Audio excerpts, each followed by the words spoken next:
Hello everybody and welcome to day 2 of our World Ninja League Premier Series Finals for 2025 out here at Motus Ninjas in Lee Summit, Missouri, courtesy of 3 incredible course designers. We've got TJ Rehack, Nam Fan, and then Donovan Matoya.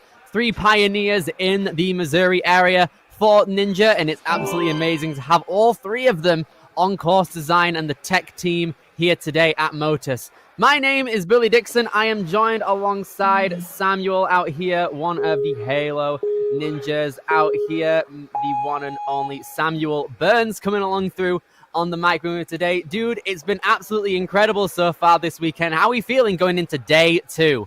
I can't believe we're finally here at the finals. We've been talking about it all season long, and it always felt like this thing that was in the distance, and now we're in it. So I know, Billy, you had a great day yesterday going through the entire streams, all 3, right? I believe you had to go all day long. So yeah, all 3 of them. Wow, yeah, you've seen a lot of action already. This is my first time being on the mic for some of this Premier Series Finals action, but I am so delighted to be here. And with the lineup that we have coming up, there is a lot of athletes, and we're crowning someone a champion in this amateur male division today, and it's going to be one of these 36 people that's coming up. So there's so much at stake, and I cannot wait to see who's going to step up. It's going to be an insane ride to be seeing everyone out here for the Premier Series Finals. Things are a bit different when it comes to the rulings and how things are going to be determined now. So let's take a quick look at how it's going to go. So, in terms of how all our athletes got here into the finals, they are all of one of the top 4 athletes at least one of our 15 Premier Series qualifiers that we have done over the course of the summer and the fall. It's been absolutely amazing to gather up everyone from every single division, getting the top 4 in the competitions that they compete in. Everyone coming together, all coming out for the Motus Finals. It's a brilliant sight to see out here. A brilliant gym, a brilliant community all coming together once again. We've got two courses, as is usual for the Premier Series. We've got the placement course, where if you fall, your run will be over. Same if you run out of time. Any other scenario from that is a clear, so keep that in mind. And then the challenge course comes around. Every athlete gets 2 retries, but you can only utilize 1 retry on an obstacle. So you see here this clip, Jackson Erdos takes a tumble on one of the obstacles, but he's able to retry it and clear it. And then you get to carry on with your course run afterward. You've got 2 opportunities to do that. The placement course's purpose is going to be seeding the run order for the challenge course. If you get first place on the challenge, if you get first place on placement, you're going last on the challenge course. You get to see more people run and gain the beta. And then the challenge course now is going to determine who is the Premier Series champion. The only title up for grabs is your top athlete, first place. The champion for the Premier Series in 2025 going to be decided across this weekend for every division. Now, Sam, we have got 36 incredible amateur males that are going to be taking on this course here today at Motus. We've got a lot of big names coming forward through here. I was going to say, I was telling you earlier, it's been so much fun to see throughout the season all these athletes participating. Now, here they are. These are the best of the best, because it was already the best of the best getting into the just the qualifiers in the first place. And now here we are with all the top qualifiers, and now they're going to be taking on this very well-designed stage. I mean, it's beautiful. Look at the course here in Lee Summit, Missouri. It's an absolutely outstanding venue, and I'm so excited to see all of our athletes get to this course. But the pressure is on. There's no more room for error. We got the placement course, so hopefully our athletes can lock in and put up a solid run. But regardless of how you do on the placement course, you're still getting that shot at the challenge course, and that is where the champion is going to be decided. So I know there's got to be a lot of nerves amongst our 36 athletes left standing.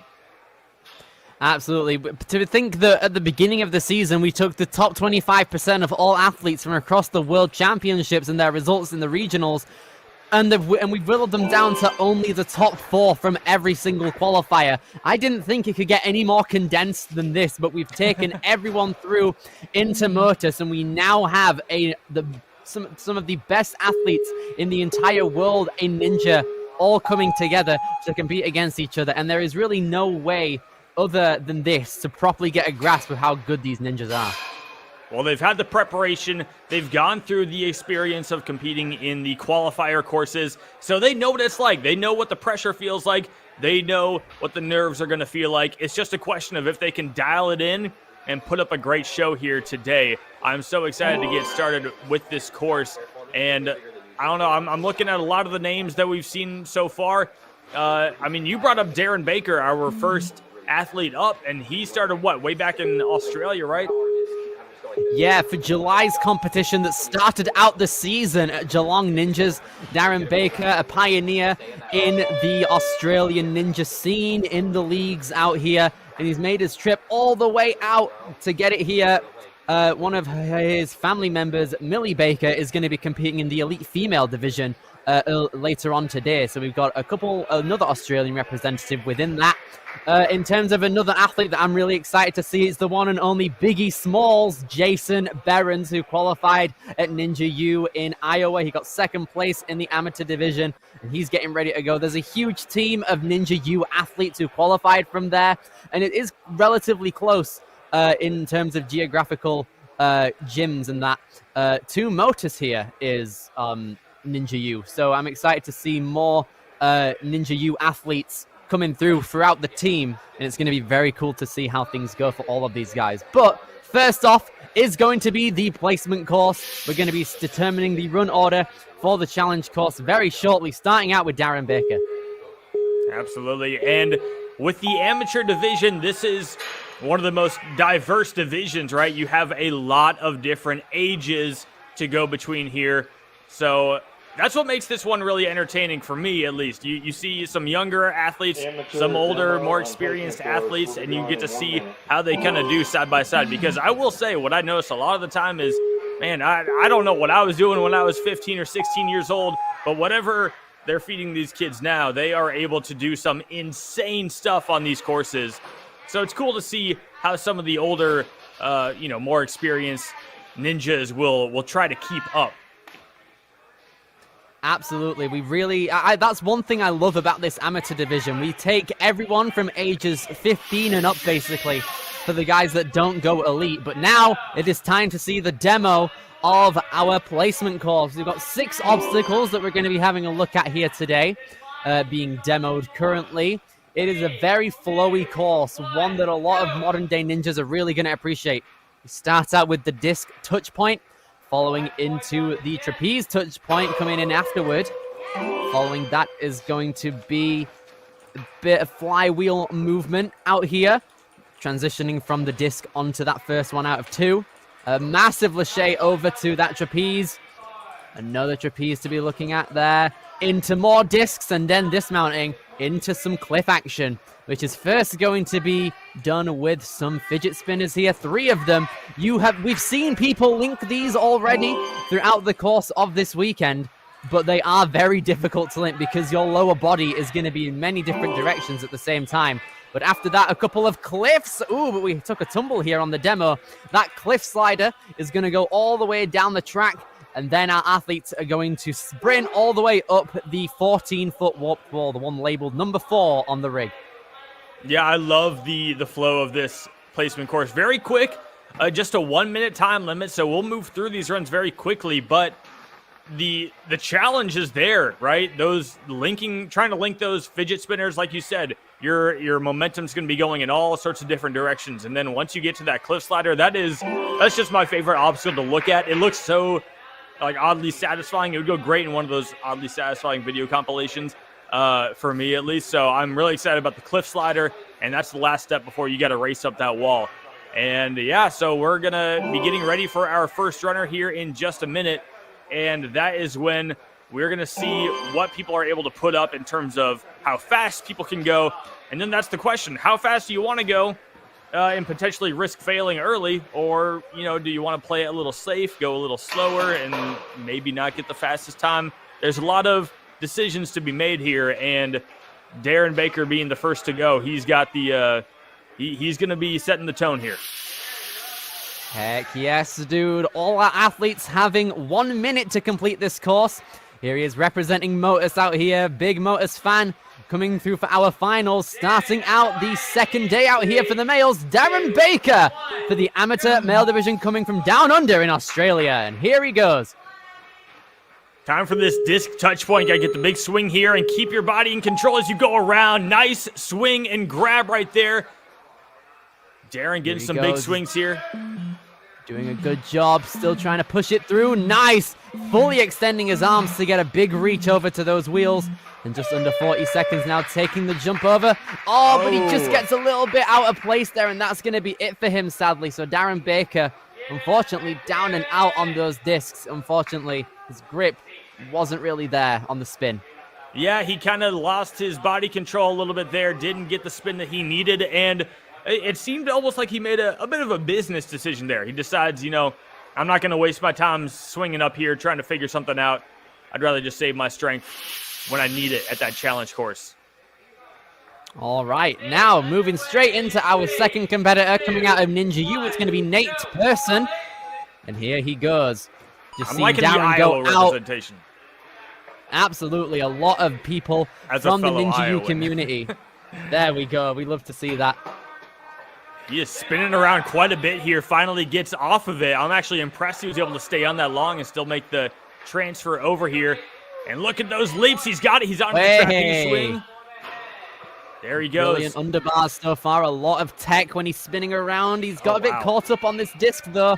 He's going to want to take his backswing in the direction he wants to go, and then a bit more of his weight is going to be orientated, but he is spinning still. That thing is greased up, no doubt about it. Nate can't get the grab. Unfortunate there. He really tried to muscle through it, but to no avail, sadly. It is quite a big distance when you don't have that much momentum to go off of. But regardless, that's now 2 people on our board now, with Darren still in first by just over a second. Things can all change with the 34 competitors that we still have to go. The first of which being Roman Maddox coming out of Iowa again. I love it. I was just at a wedding recently, and one of my brothers It was my brother's wedding. One of his friends, his kids actually would go to that gym in Ankeny. So small world. Love the ninja community and how widespread it is, but still it manages to touch home for me in Iowa. But let's see how Roman does here. Here he goes, Roman, wearing a Ford shirt, hoping to move like a Ford, very fast already. Oh, yeah. Taking an extra backswing there. Good momentum, though. Loving it. You can see him pulling back, trying to get his direction all suited for that disc, Hey! which he's got. There he goes, grabs the second, and now we're making progress. He is the first athlete onto the fidget spinners here in the amateur male division, and he's swinging a little bit in the wrong direction. One hand reaches over. Wow. Interesting way to go. You can see the lower body flinging about everywhere as if it's like a rag doll. But he's doing okay so far, getting on the cliff slider, and with 20 seconds, Roman's making a run for the wall, up the fifth, and there we go. We've got it all the way up, and that is our first clear, 44.29. Very well done, Roman Maddox. He didn't look like he had much of an issue with that course. He had to take a few backswings here and there, so there's definitely room for a faster run, but Roman, our first clear, that's going to put a little bit of pressure on the competitors now that, now we got to step up. That's the time to beat. Exactly. That's the benchmark now being set for the rest of our amateur male athletes here. All the way from ages 15 and up, essentially, combining the young adult, and master divisions all into one here for the Premier Series, with Ethan Chan next up, coming out of Milton, Ontario in Canada. I love the international representation we're getting as well. He's taking a few extra swings around that disc, but he gets it. Here he goes. Coming out of the fit set qualifier that we had back in September. A lot of our Canadian representatives popping through there. And Ethan popping through these obstacles currently into the disc dismount. Trying his best to get his orientation correct there. And he's done a good job of keeping straight. Wow, great stabilization right there from Ethan. Now he's spinning around. He's got to get this dismount. It looks so close, yet so far away. Ethan is swinging, and he's got it. Yes. Now, at this point, Roman was on the run up to the wall, and now here's Ethan a couple moves away from that. He's going to try and make up a bit of time now. He has taken a lot of swings on the second fidget, and he's down to only 5 seconds left. Can he get to the first cliff? He's trying to get the touch to it, but unfortunately time's going to run out and he drops out. Still a very good effort there. He's been hanging for a while on these obstacles. So I like the perseverance that he was going through with there, and hopefully we'll see him put on an incredible run when it comes to the challenge course, putting Ethan in second. Here's a look at the first 4. Still 32 left to go, so anything is possible here. We will see which runs hold up the best. But Roman Maddox still the only person to hit the buzzer here on the placement course. And we're going to see if Quinn Mitchell can join him coming out of Next Level Ninja. Here he goes. Next Level has a massive team of ninjas that come through every major championship, including the Premier Series out here. Now Quinn going to do the wide approach, not going to do the spin around, but instead going to go head on. Let's see how he fares with the jump. He has got it. Yes, he has. Now got to build up some momentum. He didn't have much to link this one, but now he's going on to the trapeze. And look at him building up that momentum. Now this disc, he goes right to the next one. He's holding on to each one, and he gets through it quickly. That's the one we like to see. He competed out at both Empire and Rock City earlier in August. And Quinn moving very well out here at the Motus Finals. He's got about 20 seconds now for these last couple of moves while he gets the horizontal momentum for the cliff slider, and he can't catch it. He had the momentum. He was looking solid on that first cliff. I'm not sure if one of his hands just slipped off there or if he hit it and it started rotating the wrong way for him. But either way, Quinn Mitchell could not get the cliff slider, but he is still our number 2 qualifier right now. There's still a lot more to go. The entire leaderboard can shift for all we know. This could be the bottom half of the leaderboard when we get to it. Only time will tell, as we now have Chase McCambridge, a Motus regular, out here getting ready to move. Let's see how the home field advantage plays for Chase. Looking good on that disc. He got right off of it. Taking a massive jump over. Nice arm orientation as well. Trying to pop on through every single opportunity he's got. Oh, yeah. Pushing back and forth on those discs. Now he is fidgeting right here. He's on to the second. Can he get the third? He is flying right now. He could get the fastest time so far if he's able to lock in and get this cliff slider. He's swinging. 30 seconds. He's currently 7.5 seconds ahead of Roman to this point. We could have a new first place finisher, Sam. And we do. Lovely chase with 36.12. He just powered his way through that course. He looked like a beast out there. I love to see it. Well done, Chase McCambridge, our top finisher right now. 36 seconds is how long it took for him to start until he reached that buzzer. So we'll see who can top that. In the preteen male division yesterday, we saw a lot of sub-30 times, and I guarantee you guys, I'm telling you, that it will happen out of the 30 competitors left to go, including Lucas right now coming out of Dexterity Depot. And look at that. Look at these links! He is all the flying way right through. Now. Yeah, I think you said it at the right time. He Oh, did not miss yes! a single link. Okay, He's going to take a backswing here, though. Oh, all right. Maybe reset. We got a bit of time. Yeah, nice. Okay. Matt Bradley on the side. He that might end removes your Lucas. sub-30. Possibly here, but he's still linking. He still wants to get a top time. Oh, no, but one hand goes over the other on the cliff slider. Wow, he was racing through the course in the first half. He was flying, but once he got to the fidget, he started losing a little bit of time. And then those cliffs, they are so tough to get that grab, especially with the cliff slider moving around the way that it does. Still, Lucas, I am very excited to see what he's going to bring to the table in that challenge course. Clearly a lot of talent right there. Now we are moving on to Lewis Moore coming out of Austin Ninjas. Right then, here we go. The Star Trousers a start on the course now. Let's see if Lewis can put on a show. Oh, a little back and forth on that little run-up right there, but he's onto the first disc. Gets off it right away. Nicely done. Here he goes. Nice links here. Lewis, one of our masters, age 40, coming out of the Texas region. He competed at Rise at the beginning of this season, our first American qualifier. And now here he is at the finals. Trying to carry through his momentum as best as he can. Oh! Ooh, a bit hung up there on those front swings, though, Sam. A little bit going in the wrong direction right there. Now he readjusts. Wow, he is putting his legs above his head. And now he's swinging for that third fidget. He's got it. Can he get the first cliff? Trying to get it 20 seconds. Can we get one of our masters through the buzzer? Come on. He's getting the sideways momentum. 10 seconds as he takes the jump, but it slides out from underneath his hands, and Lewis is down. We are seeing a trend here. That transfer from the first cliff to the cliff slider, that is going to be one to watch moving forward. We've already seen a number of athletes go down right there.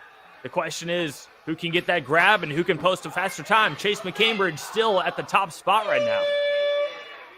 I will say, going on at Motus currently are two different events. We've got the amateur female division going off on the challenge course currently, so that might be why you guys are hearing more Ninja Works sound effects as usual, more than usual at this point in time. So we've got two events going on at the same point, but we're focusing currently on this stream with our amateur males, with Kaysen Douglas coming out of the Rock Ninja Warrior Academy in Stark, Florida. I mean, it doesn't get any better than that for the finals. You have multiple events going on at the same time.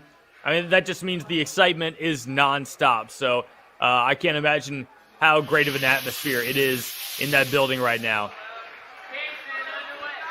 Here we go. Kaysen competed at the Rise qualifier in Texas. And here he goes, almost ready. Taking the countdown, and Kaysen is off and running.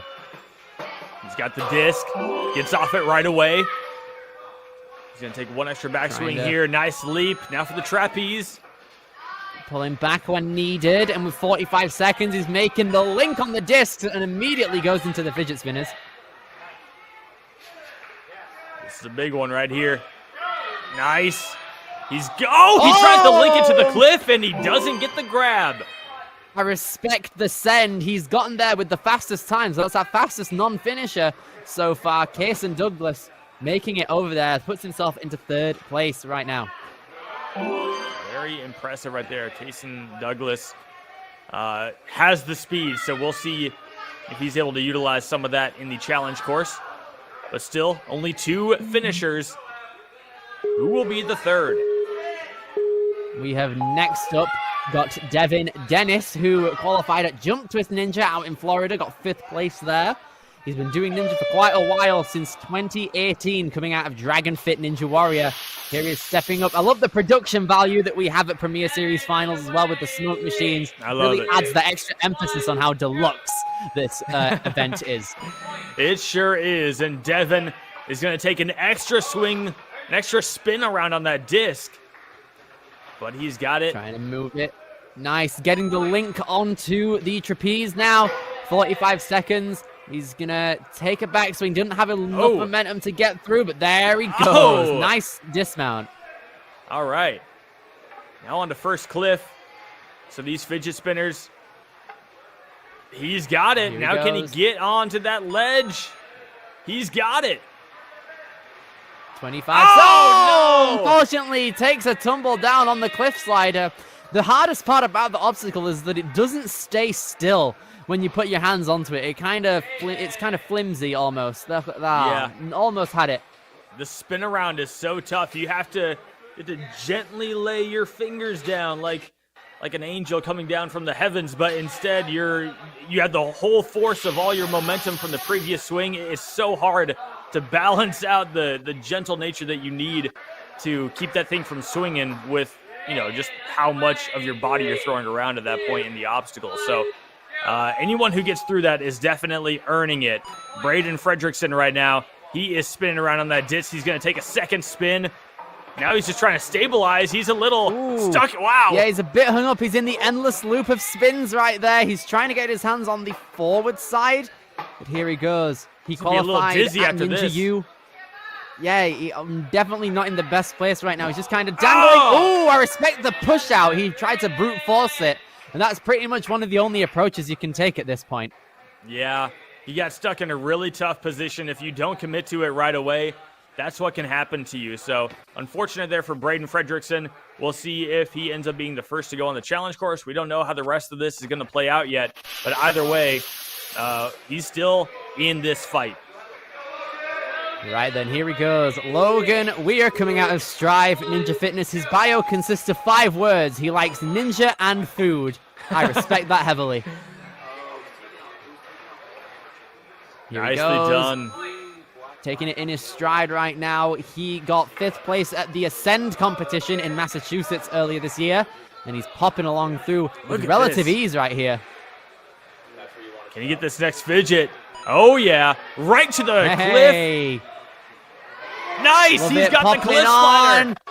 He's going to run on through up the 4th warped wall. And just like that, we have a new fastest time. 31.51, Logan. Way to go, Logan. He looked completely in control throughout every single obstacle. And that cliff slider that's been taken out, Ninja's left and right. He gets the grab, and he gets up that wall. Fastest time so far, still no sub-30s, but Logan putting himself in a good position. 31.512, the buzzer with still a multitude of athletes left to go, with Kate Solom being first right here, coming out of Prior Lake, Minnesota. He got 4th place at the Ninja U qualifier, and now he's off and running. That's right. We are a third of the way through the competition here in the placement portion. So we've got a good idea of what this course is looking like. Kale with a great grab right there, and he links those trapezes. Now, these 2 discs, he's going to be stuck here spinning around a little bit. Good correction. There he goes. He's a bit hung up as well on the second one, but he gets the dismount. There's a bit of a stumble there. But now 30 seconds. He's trying to keep that momentum within every swing. He should be able to go on this one, which he does. All right, he's going to grab onto that first ledge. Now the very tough one. He's got it. He's sliding. There we go. Kale is on the wall. Solom coming through up the 14 seconds now. And there we go. Another clear for the books. 46.66. Not our fastest time. So far, the slowest clear, but still a clear nonetheless. It's got him at number 4 overall And with 13 already through, we're seeing not, right now he's in the top, I guess 25% maybe of the athletes who have gone so far. So getting a clear, regardless of your time, is going to set you up in a good position for the challenge course. Let's see how Alex does. Alex Yuntz coming out of Iowa, but qualified here at Motus. He got 4th place in the amateur division for their qualifier. There he goes, grabs onto that flywheel. Oh. He's going to try his best to set his swing straight. Oh, He is no. a bit sideways right now, but he avenges it and takes it in his stride. Love it. I'm impressed with that. He was swinging in all sorts of different directions there, but now he's going through these discs and he gets off them very quickly. Now the fidget spinners. Trying his best to get the straight approach to the furthest jump now. A very large swing there. He got a lot of momentum still through his swing. But he has 20 seconds coming into these cliffs, a bit crooked. Alex, here he pops through. Nice. He is not giving up at all. He also looks like one of our taller athletes here, keeping his feet off the ground, but he's out. Unfortunately there, the cliff slider seemed to be too much for his fingers to handle. He was hanging for quite a while, to be fair to him. On this swing here, he was dangling for quite a bit. But then he just tried to get to the cliff swing and unfortunately couldn't get down there fast enough. Such a tough leap right there. That's going to put him in 10th place overall for the placement course. But now we've got Zachary Alvord coming in, qualified number 4 at Empire Ninja. Let's see how he does. Here he moves, 55 seconds on the clock now as he takes grasp of that disc. He's been doing Ninja since he was 7 years old, and he is now a 16-year-old. So let's see how he fares. 45 seconds. He got 4th at Empire back at the beginning of August. So it's been a while since the Premier Series has been within his grasp, but he's still doing incredibly well. Yeah, he is making the most of his opportunity right here. He's got a pretty decent pace as he's onto that second fidget. Now he's got to redirect his swing. Get to that third one. He's got it. Now that first cliff. He gets the grasp. With 20 seconds left, he's going to carry that sideways momentum a bit more to the jump. And he hangs on and it slides down the track with Zachary now sprinting up the warped wall. And there we go, another buzzer in 5th place, 50.42. Way to go, Zachary, our 5th buzzer right there. And he looked really strong. You said he hasn't had to do a Premier Series course since August. Well, he's clearly been staying ready because he did not disappoint right there. And look at that. We've got 5 out of, 15 so far? We're getting through this. Right, next up coming through now, we have 21 competitors left, with the first on the start line now being Mark Satterwhite coming through from Jump Twist Ninja Academy, getting 4th place there, with Flip Rodriguez on his sideline. That was quite a reach that he made after that first disc, but he is looking really good right now. Okay, he's going to try to stabilize. And look at that. Brilliant. Love it. Now we're seeing his movements throughout these fidget spinners. Getting the grasp and hangs on to the cliff. Just over 30 seconds now. He's looking for the top. Oh, no! Nearly had it, Mark. Just loses his grip on impact on that cliff slider. That sadly gets him down. Ah, so unfortunate. He had it too. His fingers were on there. He just slipped off at the last second. Mark Satterwhite gonna fall down to number 7 overall right now. And still 20 ninjas left to go. How many more buzzers are we gonna get? And we still have not seen a sub 30. Let's see if Oliver Kelly can be the first. Qualified out of Rock City Ninja. Rock City, a very, very good gym that we have had the pleasure of hosting one of our qualifiers. That he got 4th place there in the amateur division. But now he's trying his best to start out his swing here at Motus. 45 seconds as he makes the catch and the link forward, keeping that momentum throughout the trapeze. He looks very much in control, very methodical right now, not going too fast, reaches over with one hand. The wingspan. He nearly tries to reach down there, helping him out. He's got a wingspan of 6 feet now. So now that we're out of the youth divisions, we are starting to see fully developed adult bodies now, which is brilliant to see. So they're able to utilize every single bit of height that they've got. And Oliver's using it to a very good degree here. He's got to get this cliff. No! Oh! One hand over the other and just slips out from his hands there. That's unfortunately going to be him down. Still very impressive. We will see how he does in the challenge course a little later on.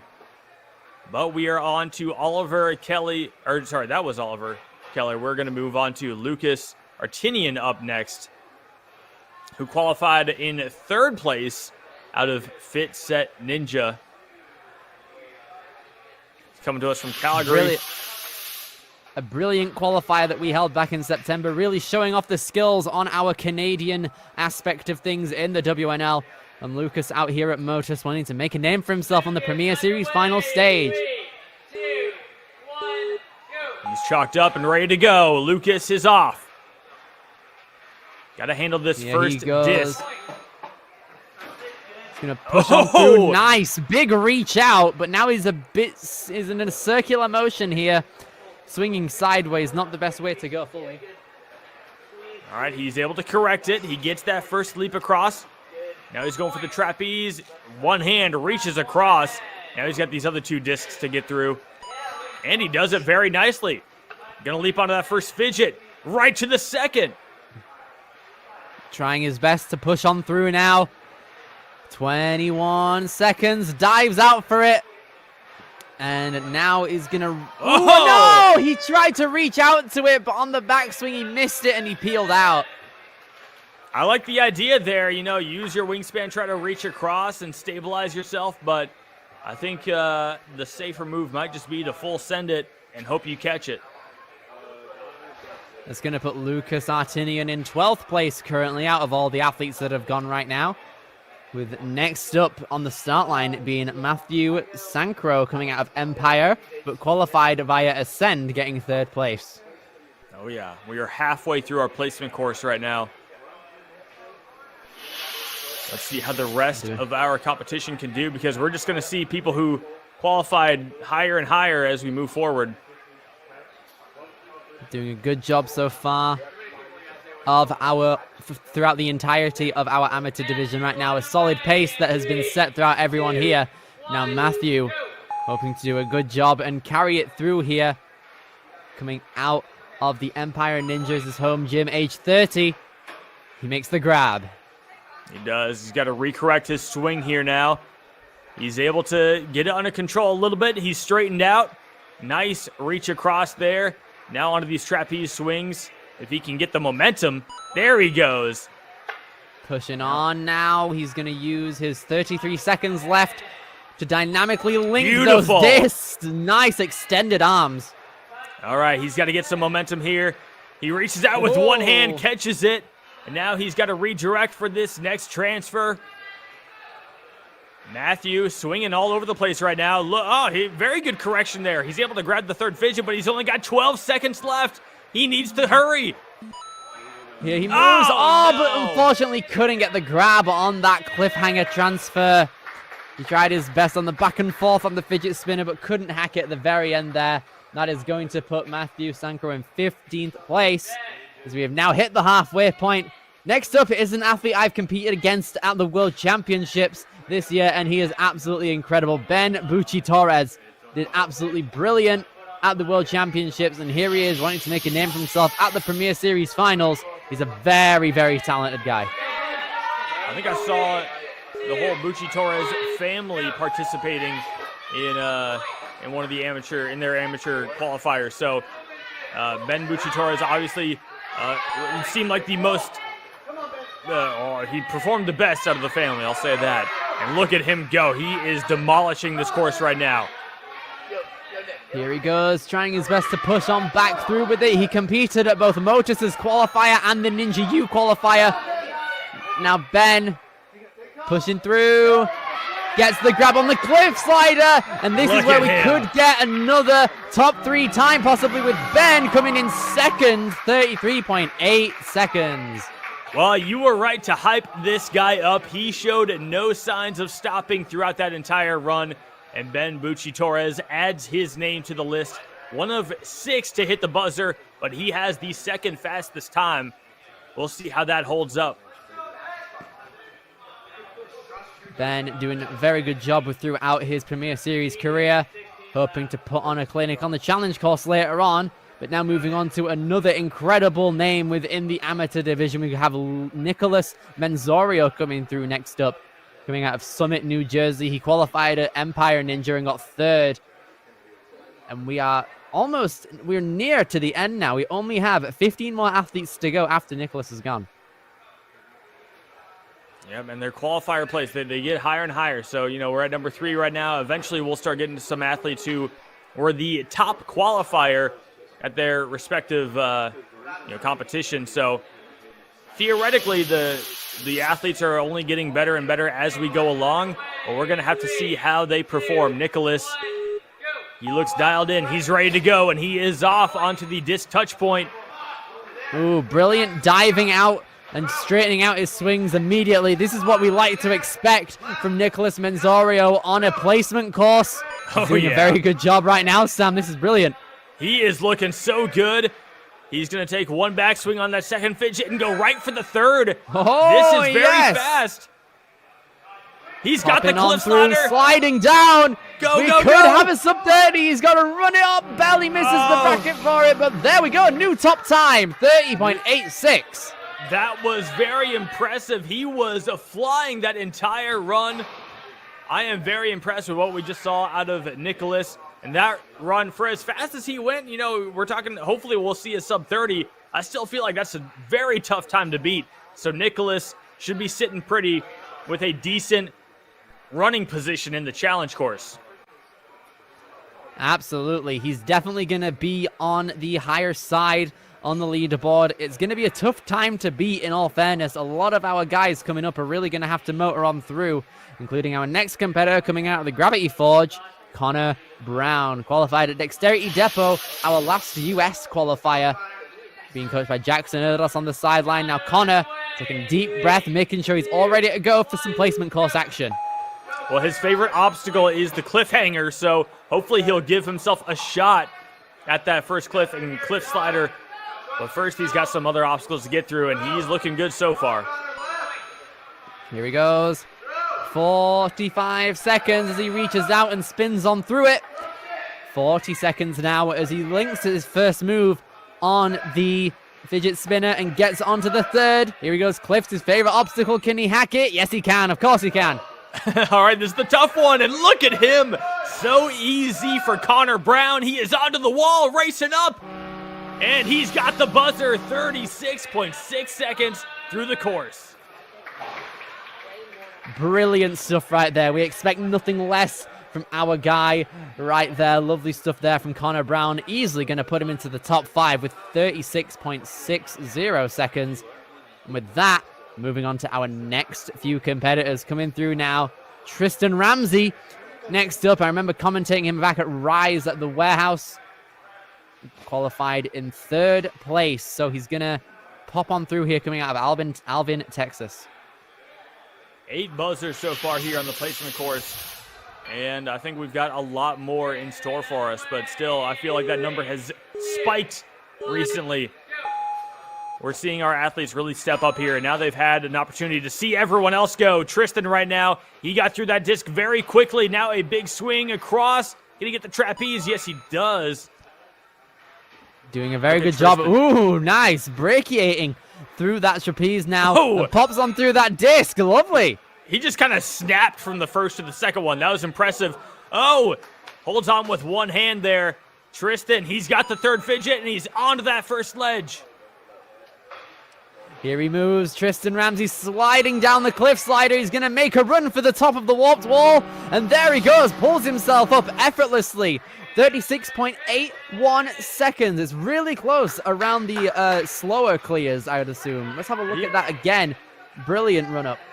0.21 seconds slower than the guy who went before him, Connor Brown. So that shows you how close it could be right now. Still very impressive from Tristan Ramsey. Our athletes, they're starting. They're putting the pedal to the metal now. Thomas Schwartz out of Midwest Warrior Academy is coming through now, age 23, qualified at Motus in 3rd place. And he's popping on through these discs. Wow. Oh, brilliant link out there. Brave moves. Goodness. He is committed right now. He is racing through this course. He's going to go right to that second. Take one extra safe backswing there. That's smart. But look at him go. He has a very good time right now. Can he get that cliff? Oh, he tries to reach with one hand, but he can't grab it. He has got the touch point on it, though, as he gets onto the cliff this time.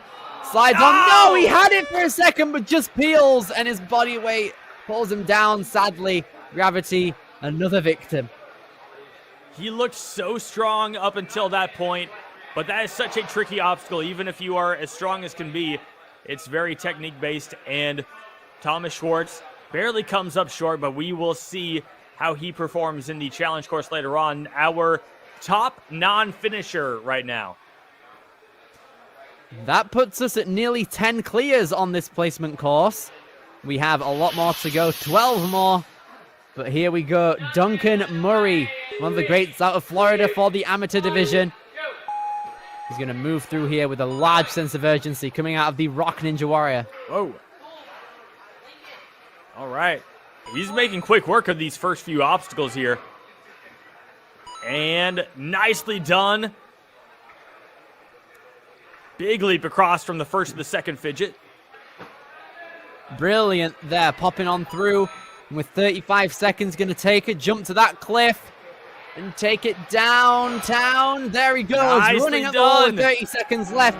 And with Duncan Murray, that's our 10th clear in second place. 31.48. The way he ran up the warped wall right there, I almost think he didn't need his hands. Like he just kind of stepped right up. That was impressive. He looked very good throughout that entire run. I love the long hair flowing. Look at that as as he well. goes The time separating Wow, second and 0.03. third place is only 3 milliseconds. That's crazy. That shows you how close it's going to be. It's going to come down to milliseconds, like you said, when we are determining the placement for the challenge course, or the run order for the challenge course. Luke Mallett is going to step up next. He qualified number 2 out of Ascend Obstacle Training, Kingston. Here he moves now. Luke Mallett reaches out to that wheel and immediately forces a link out of his moves here. And he's doing a good job at powering on through, and he gets it down. Love it. All right, first to the second fidget very quickly. Redirects his body. Only takes one extra swing there. Gonna need another one here as he goes to the cliff. And look at that grab. Luke, yes, looking very strong. He's got it. Here he goes. He's going to push on through to get another one of our top times in fourth place. 32.76 seconds. What a time.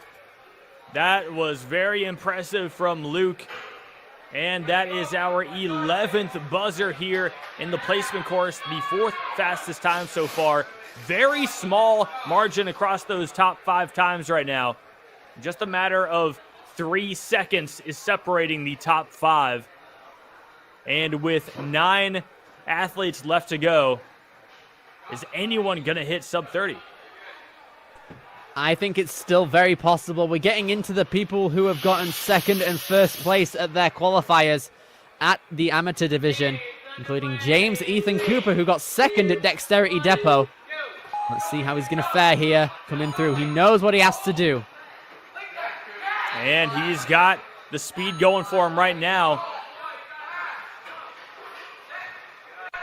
Very quickly through these first obstacles. A good grab. You can see him moving through, trying to get a good grip here. He's trying to move on to these cliffs. Going to take an extra backswing to be safe with it, and he has got it. All right, the big one right here. This is the challenging obstacle that's taken out a lot of ninjas, but not James Ethan Cooper. He's onto the wall, and he is going to hit that buzzer. 36.36 seconds. That was utterly brilliant right there. No flaws right there. Only a couple backswings that might have been able to be avoided, but regardless, 36-36, not a problem at all, in 7th place right now. We've got 4 buzzers all within that 36-second range, so it's crazy how small the window is between some of our competitors while we determine the run order for the challenge course. But yeah, the clears are racking up all of a sudden, and there are still 8 ninjas left. Ethan Olive Rides coming through out of Simsbury, Connecticut. Making his way through this course right now. Qualified at the ARC qualifier down in Colorado. Got second place there. Ooh, taking a bit extra of trouble couple now. spins He's lost here. a bit of momentum. He might want to try and link back to that trapeze, but no. He's adapting on the fly ever so slightly. There he goes. Reaches back out.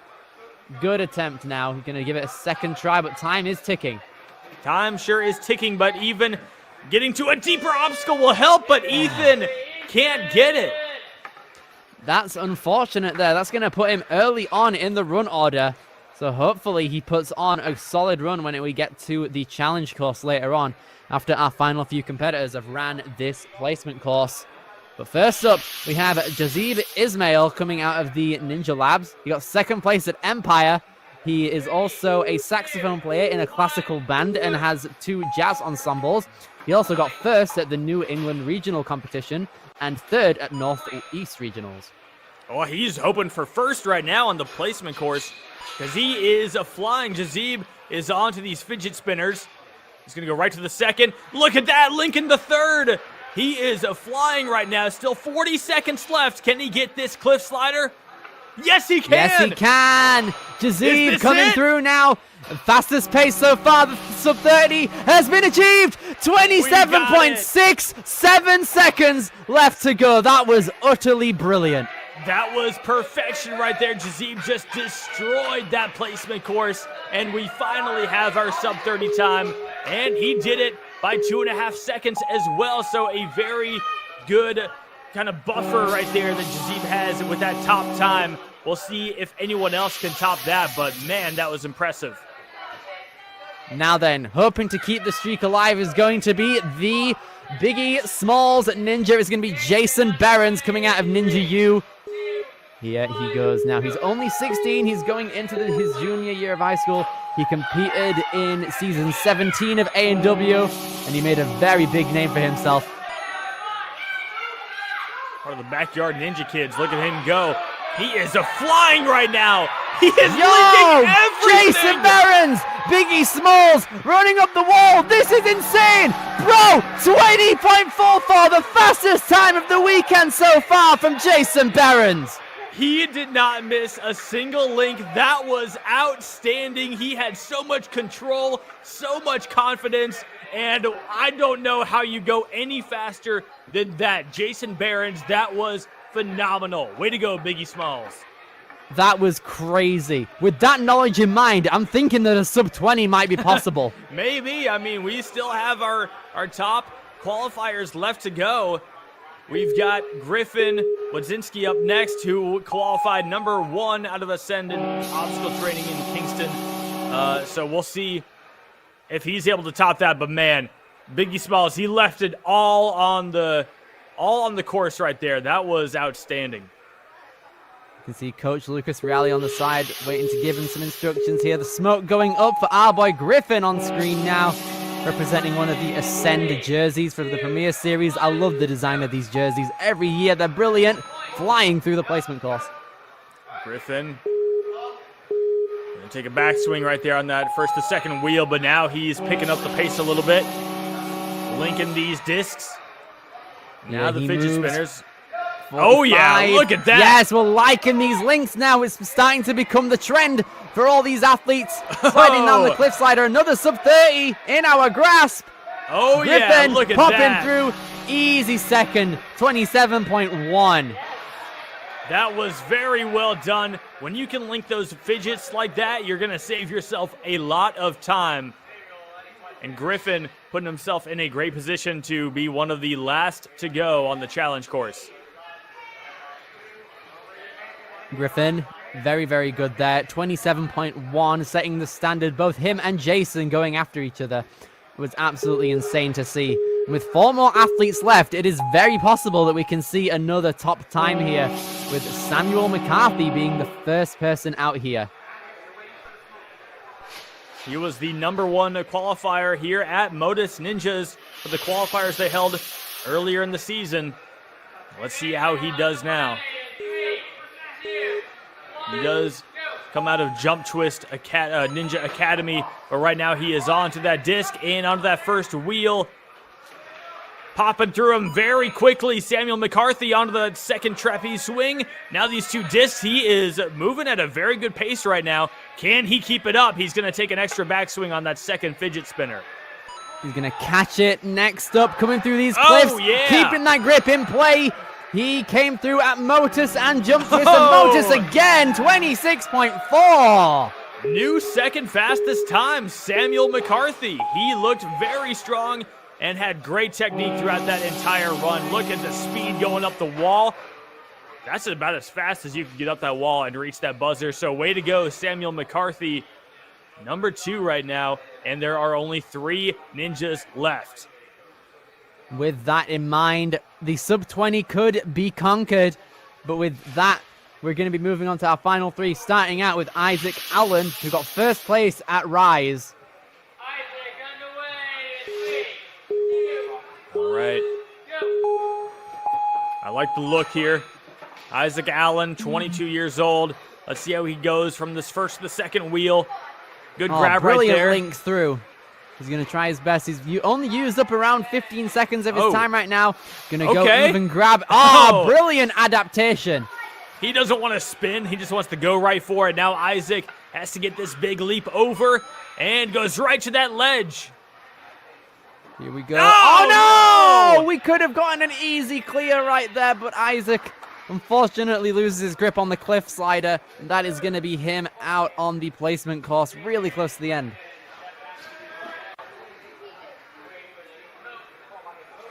Now we are moving on to JJ Jeffrey Black. This guy qualified number 1 out of Dexterity Depot, and he has a lot of ninja experience. Right, here we go. Stepping onto the starting line. First at Dexterity, of course. Here he moves. Has competed in a lot of WNL competitions. He's currently ranked first in the young adult division. Here he goes. Age 15, 5'8". He has a wingspan of 5'5", though, but that is not stopping him. Look at that. Very nicely done. All right. First cliff right now. These fidget spinners, you got to get them just right, and he does. Now can he grab onto that ledge? Yes, he can. He has got it. Here he moves. 30 seconds to go now for JJ Black. Shifting along down over to the warped wall, and that is another athlete to the buzzer. 10th place for JJ. 34.69 seconds. Not the fastest we've seen, but it will still hold up very well against the rest of the competition, and we'll put him a little later on in the run order for that challenge course. So way to go, JJ. Now we are on to our final amateur male. Jackson Cafazo, first place at Empire, one of the greatest ninjas in the world, period, at the moment. And he's doing absolutely crazy on this course right now, pushing back to immediately start linking out every move possible. Here he goes. No gas spared. He's going to try everything. All right, second, right to the third. He's got that first ledge. He hold it. Okay, he reaches out. Wow, what a save right there. Good correction. Jackson onto the wall. He's racing up, and he's got the buzzer under 30 seconds, even with that little slip up on the cliff. That was utterly insane. Just under the sub-30 right there. Did an insane job there. On that cliff slider, he nearly lost it, but he managed to hang on to it on the former cliff just with his fingertips. And with that, our placement course has been concluded. But next up is the tough endurance challenge course that all our athletes are going to have to face to determine our champion for the amateur male divisions. There is a lot left to go, and the champion spot is up for grabs. We're going to see who can be the top finisher in the amateur male division, and you just saw how good these guys are at the placement course, so please stay tuned. You're not going to want to miss what's coming up next. It's going to be a rough ride out here for all of these guys, but they are down for the task. Sam, it's been brilliant for the final amateur male placement course out here at Motus. We are going to be taking a short break. These guys will be ready for us in around 5 to 10 minutes. So from Samuel Burns and Billy Dixon, stay tuned. We'll see you shortly.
Ocean Needs Everyone is celebrating 5 years of saving the oceans.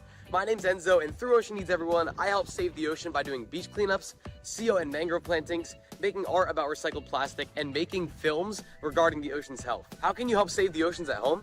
Well, even if you don't live near an ocean, trash can end up in there eventually, so cut down on your use of single-use plastics. If you see trash on the roads or beaches, make sure to pick it up. Use less gas-powered vehicles, fish responsibly, and help support local organizations. I started my organization when I was 12 years old because I wanted to make a difference. So remember, you're never too young to follow your dreams and make a change. Let's all save our oceans together, one piece of trash at a time. Want to train like a pro? DGS Ninja has you covered with obstacles designed by top athletes. Kevin Carbone, Matt Bradley, Tom Alberti, and Brett Sims. Whether you're dialing in your technique at the gym or training at home, DGS Ninja equipment is built for performance, durability, and safety. Train with confidence. Train with DGS Ninja.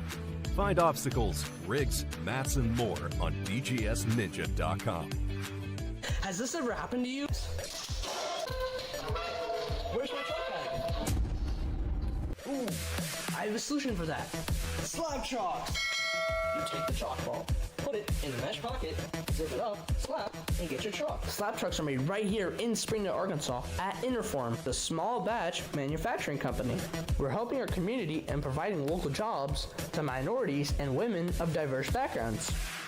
I'm Joseph Rao, Ninja Warrior, Rock Climber, and the CEO of Slap Chalks.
Hello, good people, and welcome back to the World Ninja League Premier Series Finals. My name is Billy Dixon, joined alongside Samuel Burns, and we just wrapped up the amateur male placement course. Samuel, how was it? It was brilliant. Oh my goodness, it picked up the pace a lot later on. You know, we were seeing some very difficult obstacles in that placement course, especially that cliff slider, but eventually our ninjas dialed it in, and they started blazing through that course. We saw Jason Barons post the top time with just over 20 seconds, which is unfathomable to me that it took only 20 seconds to get through that course. But now our run order for the challenge course has been decided, and Billy, this is what it all comes down to. This is where we are going to crown our Premier Series champion for the amateur male division. We have got 35 incredible athletes that are going to be taking on the challenge course here, going from the lowest result on the placement course all the way to the fastest clears. So we're going to be progressing up from the placement course's leaderboard. It's going to be an exciting time. After all of those months of qualifying, now this is what it comes down to. Who is going to be our champion? It could be the first person to go. It could be the last person to go. We're going to find out here over the next couple hours, however long this will take to get through. We're going to have to lock in because, man, there's a lot of athletes, and every single one of them wants to take home that top spot. They absolutely do. A lot of athletes from the US are here today, but a couple of Canadians and then also Darren Baker from Australia here as well. So it's going to be an exciting time for everyone coming through today. And I'm really, really hyped to see what the final outcome can be and who is ultimately going to take the Premier Series title. I'm very excited to see what this course is going to look like too, because I got to watch a little bit of it yesterday. And man, there are some very tricky obstacles in here. Our competitors are going to have their work cut out for them. There's no doubt about that. The course designers, they've definitely outdone themselves here at Motus Ninjas. They really, really have it. Shout outs to TJ, Nam, and Donovan for putting together an absolutely amazing placement course and challenge course for the course of this weekend. And the challenge course that we're going to be taking on in just a moment is going to consist of 13 obstacles. Yes, 13 of them. It's going to be crazy to be seeing how everything plays out. I'm really, really hyped. We've had a lot of insane moments throughout the course of yesterday, and it's going to be really, really hype. Absolutely. So Ethan Alvarez, who was he went out the earliest, the slowest. He had a little bit of a struggle on the disc touch point there on the placement course.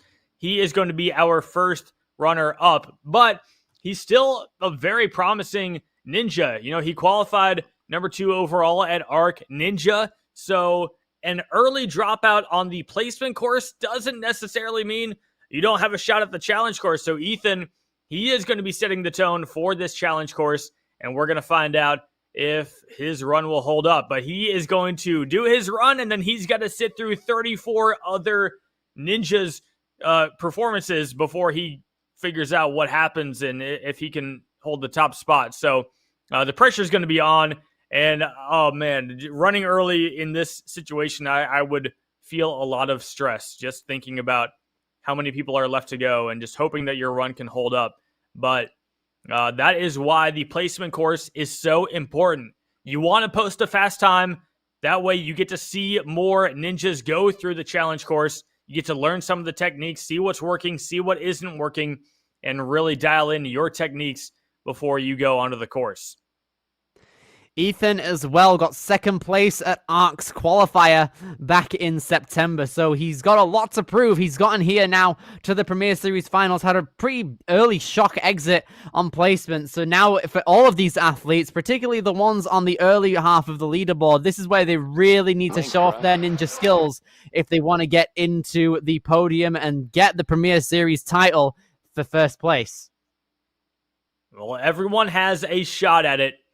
It's just a question of who is going to put up the best run. Okay. Or we're going to see a clear. That's what I want to know. I'm hoping that whoever takes home this spot, the champion title for the amateur male division, I hope it's someone who actually gets to hit that buzzer. It's not guaranteed. It's a tough course, as we are about to find out through this demo run. We start out with the catch and release obstacle with a bear trap, forcing it in there at the top. Taking it carefully and tentatively over. We have a cannonball now. It was initially a bowl, I think, yesterday, but now it's been changed. The hourglass will be next up. We take a bar over to a wave runner to start things out. And then we move on into no eligible skip. Our athletes need to take the trampoline at the bottom to take over to the second hourglass there. A lot of people yesterday were skipping it. We then move into the Great Wall of Nam, named after Nam Fan, one of our course designers, running through onto a skyhook and then a cane. Oh, nice. Swiftly moving along onto a boot scoot, which then takes us into the Prism Tilt and Rolling Hill. The Prism Tilt and Rolling Hill, two Sasuke obstacles from back in the day.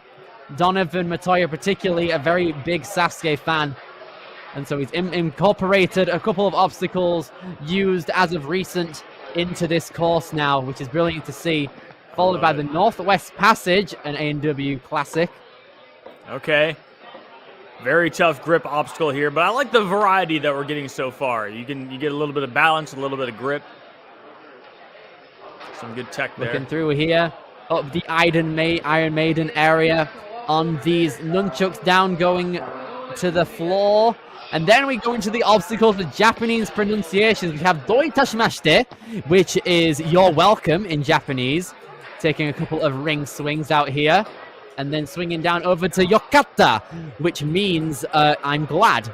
And then we move into Brandon's favorite. This is Brandon taking it on currently, a part of the Motus team. Testing things out right now. Yes, lovely stuff over here. I love that one. You got to flip that up with your hand. I saw yesterday you can't do that one with your feet, right? You have to use hands only. No, you cannot. Yeah, so following that is going to be the road signs. Donovan's going to demo it right here. We have to utilize the prongs now. You had to initially tip it over and kick it back almost to carry it through, but it's the intended way now for our amateurs, utilizing the posts on either side. That's crazy. Okay, I love that. Oh, now, oh, here we go. A little. Now then, we have the Black Diamond action. Wow. Yeah, it's kind of like a dragon back if you think about it. A very big bar tech obstacle here. I absolutely love this one. Slide it into a flying bar cradle. This is the finalist level obstacle right here. A lot of difficult stuff. We then move into the Book of Kevin, a Kevin Brecky original out here, where it's kind of like a battering ram, but with like little ledges to hang on to. You flip it over. That's new. We didn't have to flip it. On the course run-throughs uploaded to the YouTube this morning, I looked at these and I was absolutely astonished. This one is going to be very tough, especially at this point when your grip is zapped and now you got to go through this. But that's going to earn you a spot at the final obstacle, the rolling salmon. This is one of my favorite obstacles in the entirety of the Ninja world. It's like a salmon ladder, but it's just like, it's like if Rolling Thunder met salmon ladder, and it's absolutely crazy. Taking the small hops on the, you see the black ledges on the edge near the gaps, those are out of bounds. If you go on the black ledges, that is a DQ, and you'll have to utilize one of your challenge course retries. So you have to go on only the green cradles here. That is a wild obstacle and a lovely take on the salmon ladder. So much fun. I love the creativity here. And what an epic way to earn a buzzer here on this challenge course. But you got to think about it. You are going to be absolutely gassed when you get to the 13th obstacle out here at the end of the course. And time is most likely going to be running low too. So you've really got to channel in everything you had before you get that buzzer. Well, my biggest takeaway from that demonstration, whoever becomes the champion of this amateur male division will have to earn it, because, man, these obstacles are difficult, and only the best of the best is going to take that top spot. So whoever gets it, man, they've got their work cut out for them. So all of our ninjas, they need to put their best foot forward right now. Seeing here, we have got 35 athletes who are going to be following through now to get ready to get on this course. It's going to be a wild ride. I cannot wait to see what happens here. And from the first runner to the last runner, all of these ninjas, they have a lot of skill, a lot of talent, and I'm curious to see how those who might have faltered earlier than expected on the placement course, how are they going to readjust their mindset and come in strong here for the challenge course. Hopefully we'll find out soon. But with 35 to go, I mean, a 1 in 35 chance, you have better odds at winning Survivor for a, 1 out of 20 shot than you do right now in this amateur male division. So highly competitive right here. I'm excited to see what happens. Me too. It's going to be an absolutely crazy ride to be seeing how things go for all of our athletes on this challenge course. We have Ethan Olive Rides coming first out of Simsbury, Connecticut. Qualified at Arc and got second, but had a rough fall on the first obstacle on the placement course. So he's going to be looking for a redemption here, a bit of redemption. And an important reminder for the challenge course, you are allowed 2 retries. You can't take them on the same obstacle, but if you fail an obstacle, your run is not over. You have 2 retries across these very difficult obstacles. So just because you fail once, your run is not over. Our competitors, I'm sure, will be happy to take advantage of that rule. Right then, this is where it starts to get real, guys. Starting out our final challenge course of the year for the amateur males. It's going to be Ethan Olive Rides coming through on the catch and release right here. Getting the lock in right there. Yeah, pretty quickly. It's best to put it through. Doing a good job of it. All right, he's got that cannonball. Nice swing down. Ethan is through the first obstacle. Now onto the hourglass. Need a lot of control doing a here. Good job jumping up to it. Keep it balanced. Old school unstable bridge stuff right here. Now the bouncer. You gotta go on this trampoline. Oh. Okay. He's gonna just stop on it, yep. Interesting. Okay, he's gonna have to use his first retry here on the hourglass. I'm assuming here he goes. You want to drop off that first hourglass to get the trampoline to get more height, I'm assuming? He's going to try his best to take it on a second time right now. Can he make it? Oh. He's going to opt for a bit of a backtrack there to try and have a bit more speed going into it. Oh, but unfortunately, no. he takes a bit too small of a jump, and that's going to be it for him. Unfortunate there for Ethan Olive Rides. Yeah, trampolines can be tricky. You're seeing it right there. To get that height, you got to hit the trampoline in just the right way. Just another aspect of ninja competitions that you have to train for. So Ethan out on the second obstacle. Our competitors, the door is open here. We'll see how our next ninja does. Coming through next up is going to be Braden Fredrickson. Coming through next, he qualified at Ninja U, got 5th there. Coming out of Pensacola, Florida. That's one of the places I really want to go. Pensacola seems like a really cool place. Yeah, it sure does. Braden doesn't get the lock-in on the first swing. Let's see, the second one, still no. Neither the second, so he's going to try it again with a bit more There we force, go. and he's got it on the third. This is the thing, compared to the youth divisions that we had yesterday, these guys are a bit more developed biologically, so they're able to put more force and weight on the side of that first obstacle. So he's going to be able to properly get it now. And Braden Nice getting the bounce. grab on that second hourglass. He's going to carry on through it, taking a smoother dismount, which he's got. Lovely. All right, Braden Fredrickson. First one to try the Great Wall of Nam. He is eyeing up his gonna technique here. Yeah, envisioning his moves, having that plan. And immediately links out to that cane. Brilliant. And immediately boot scoots, but the gap is quite big, so he gathers a bit more force, and he's got it. Now onto the duo of Sasuke obstacles, the prism tilt being first. I love this one.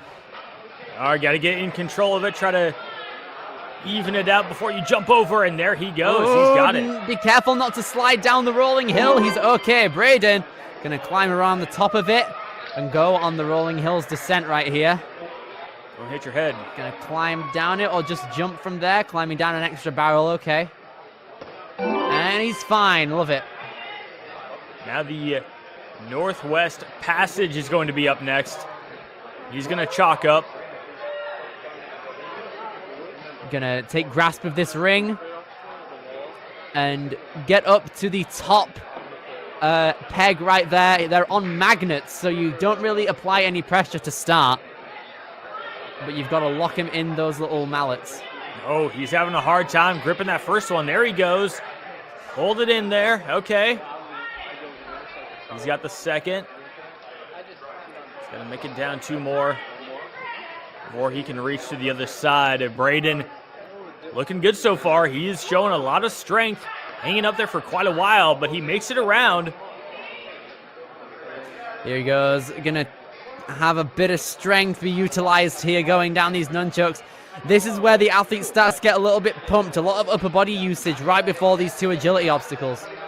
He is going to have to reach back to the other nunchuck to try to build up some momentum in the right direction. But there he goes. He's got the dismount. Now he is on to Do Itashimashite. Right then, Braden gonna take up a bit of time here to take a run up straight into that ring and immediately reach out to that bigger hoop. He's got over 40 seconds now. Comes over Yokata. All right, nicely done there. Now Brandon's a favorite. Will it be Braden's favorite? He's going to try and get a bit more blood He's circulation down to in his 25 fingers. seconds left. That Yeah, clock you is really need to ticking. move fast here. Considering that he hasn't used up any retries either. He has to use up every single bit of time that he's got to get through here. Nice. And he gets the cliff, a bit finicky, but he locks it in. But 10 seconds now, just before the signs. He is running very low on time here. He's going to do a good job to get through these obstacles, but time clearly going to be an issue for him. He is out, runs out of time on signs. Braden with a very strong performance. He just took a lot of time to make sure he could do every obstacle without using any retries. We'll see how that run holds up. Right now, it's the farthest we've seen anyone get. But clearly, if you want to hit that buzzer within the time limit, you do not have time to dilly-dally. You really don't. I would honestly think, particularly on the 6th obstacle, right after the rolling hill, the Northwest Passage, taking a couple of skips on that obstacle is probably going to be vital if you want to save a bit of time. But Nate Person, coming out of Ninja U, is going to wreck this course right here. Let's get it. Oh, yeah. I'll try to lock this pole in. There he goes. Nicely done.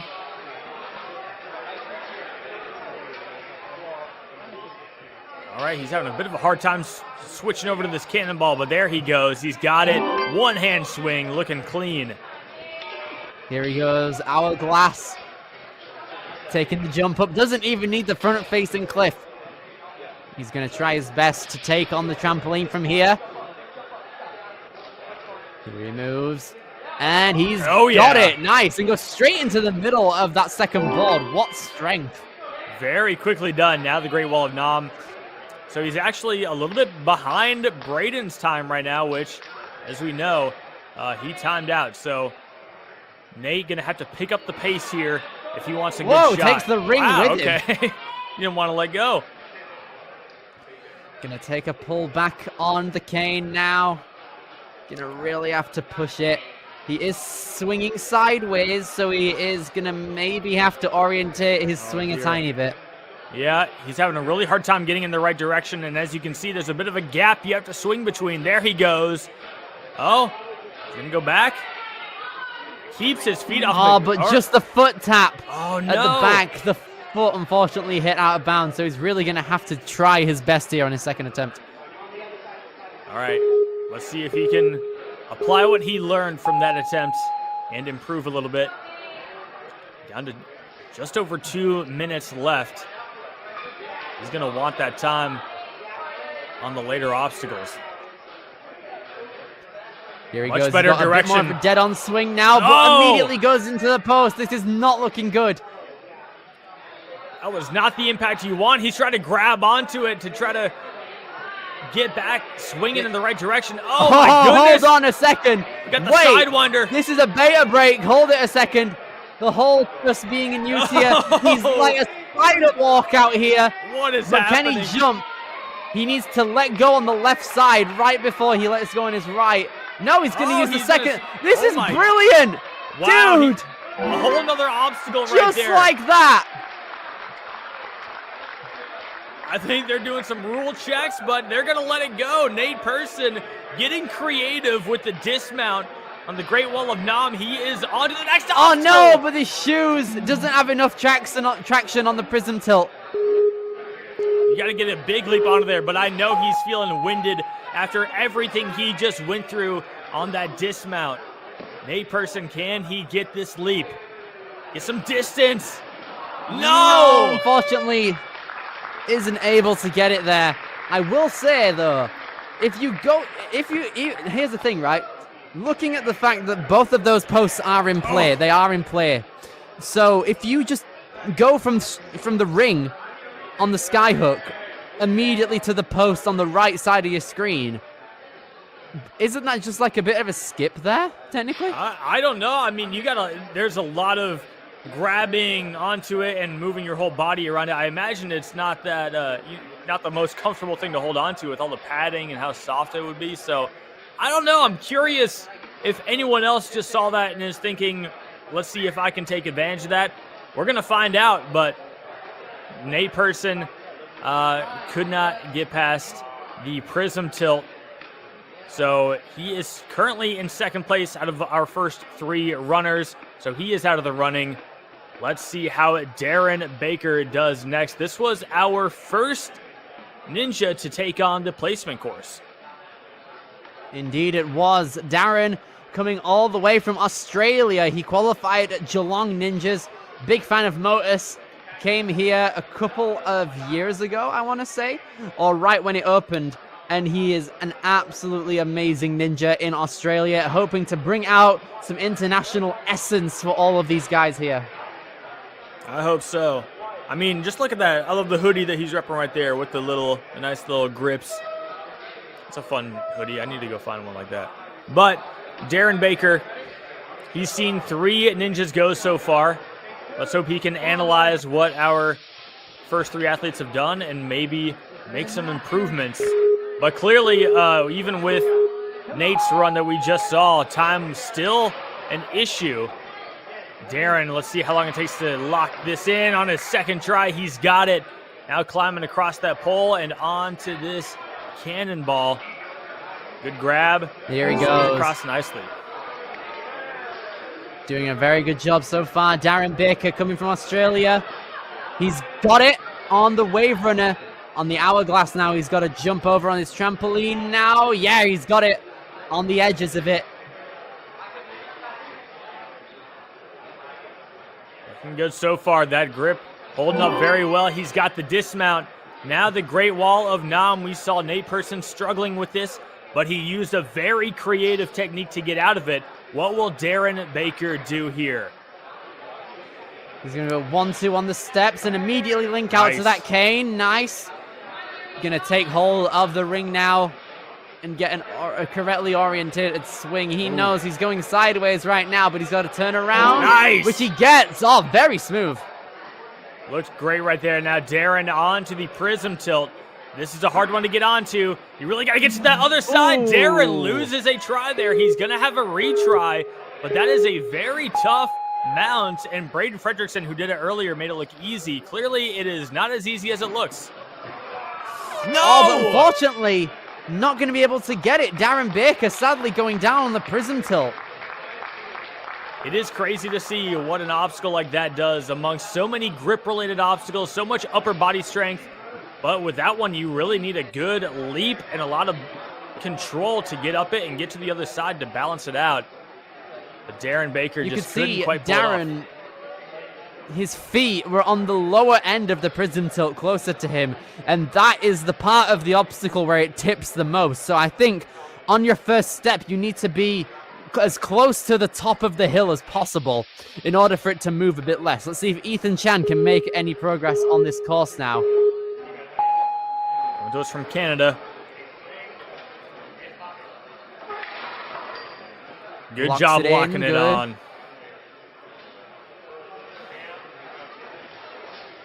Good stuff as he dismounts now, coming into the hourglass. Ethan getting the swing. We've seen our last few ninjas get through this, not having too many issues figuring out that trampoline. Ethan eyeing it up. Good bounce, but he doesn't reach it. Ethan gonna need his retry. It didn't look like he got much force going down into that trampoline. Yeah, he nearly had it. His fingertips were nearly on that hourglass. But now Ethan gonna try his best to jump. Ooh, okay, gonna take a bit of time on the trampoline and build a bit of jumping. That works for him. There we go. All right, good, safe technique right there for Ethan Chan. Now he's got to get through this dismount and move on to the Great Wall of Nam. 2 minutes and a half now as he's going to get himself set up and ready to go for this. Good. Taking a backswing. Just a bit of time here to try and reorientate his swing. Ooh, okay, be careful That's a dangerous position to be in. Here we go. It's swinging now, so he's going to have to make a massive jump for it on its rebound back. Oh, hey, nice. It is teetering on the edge, though, so he's got to be careful. He's got a good direction here. I like the angle. Oh, he's swinging a little bit too much, but oh, he's going back. Oh, no. He's going to have to take a retry there. He takes a tactical drop down to give it a second try. This is his second retry, so he will not have another retry throughout the rest of this course.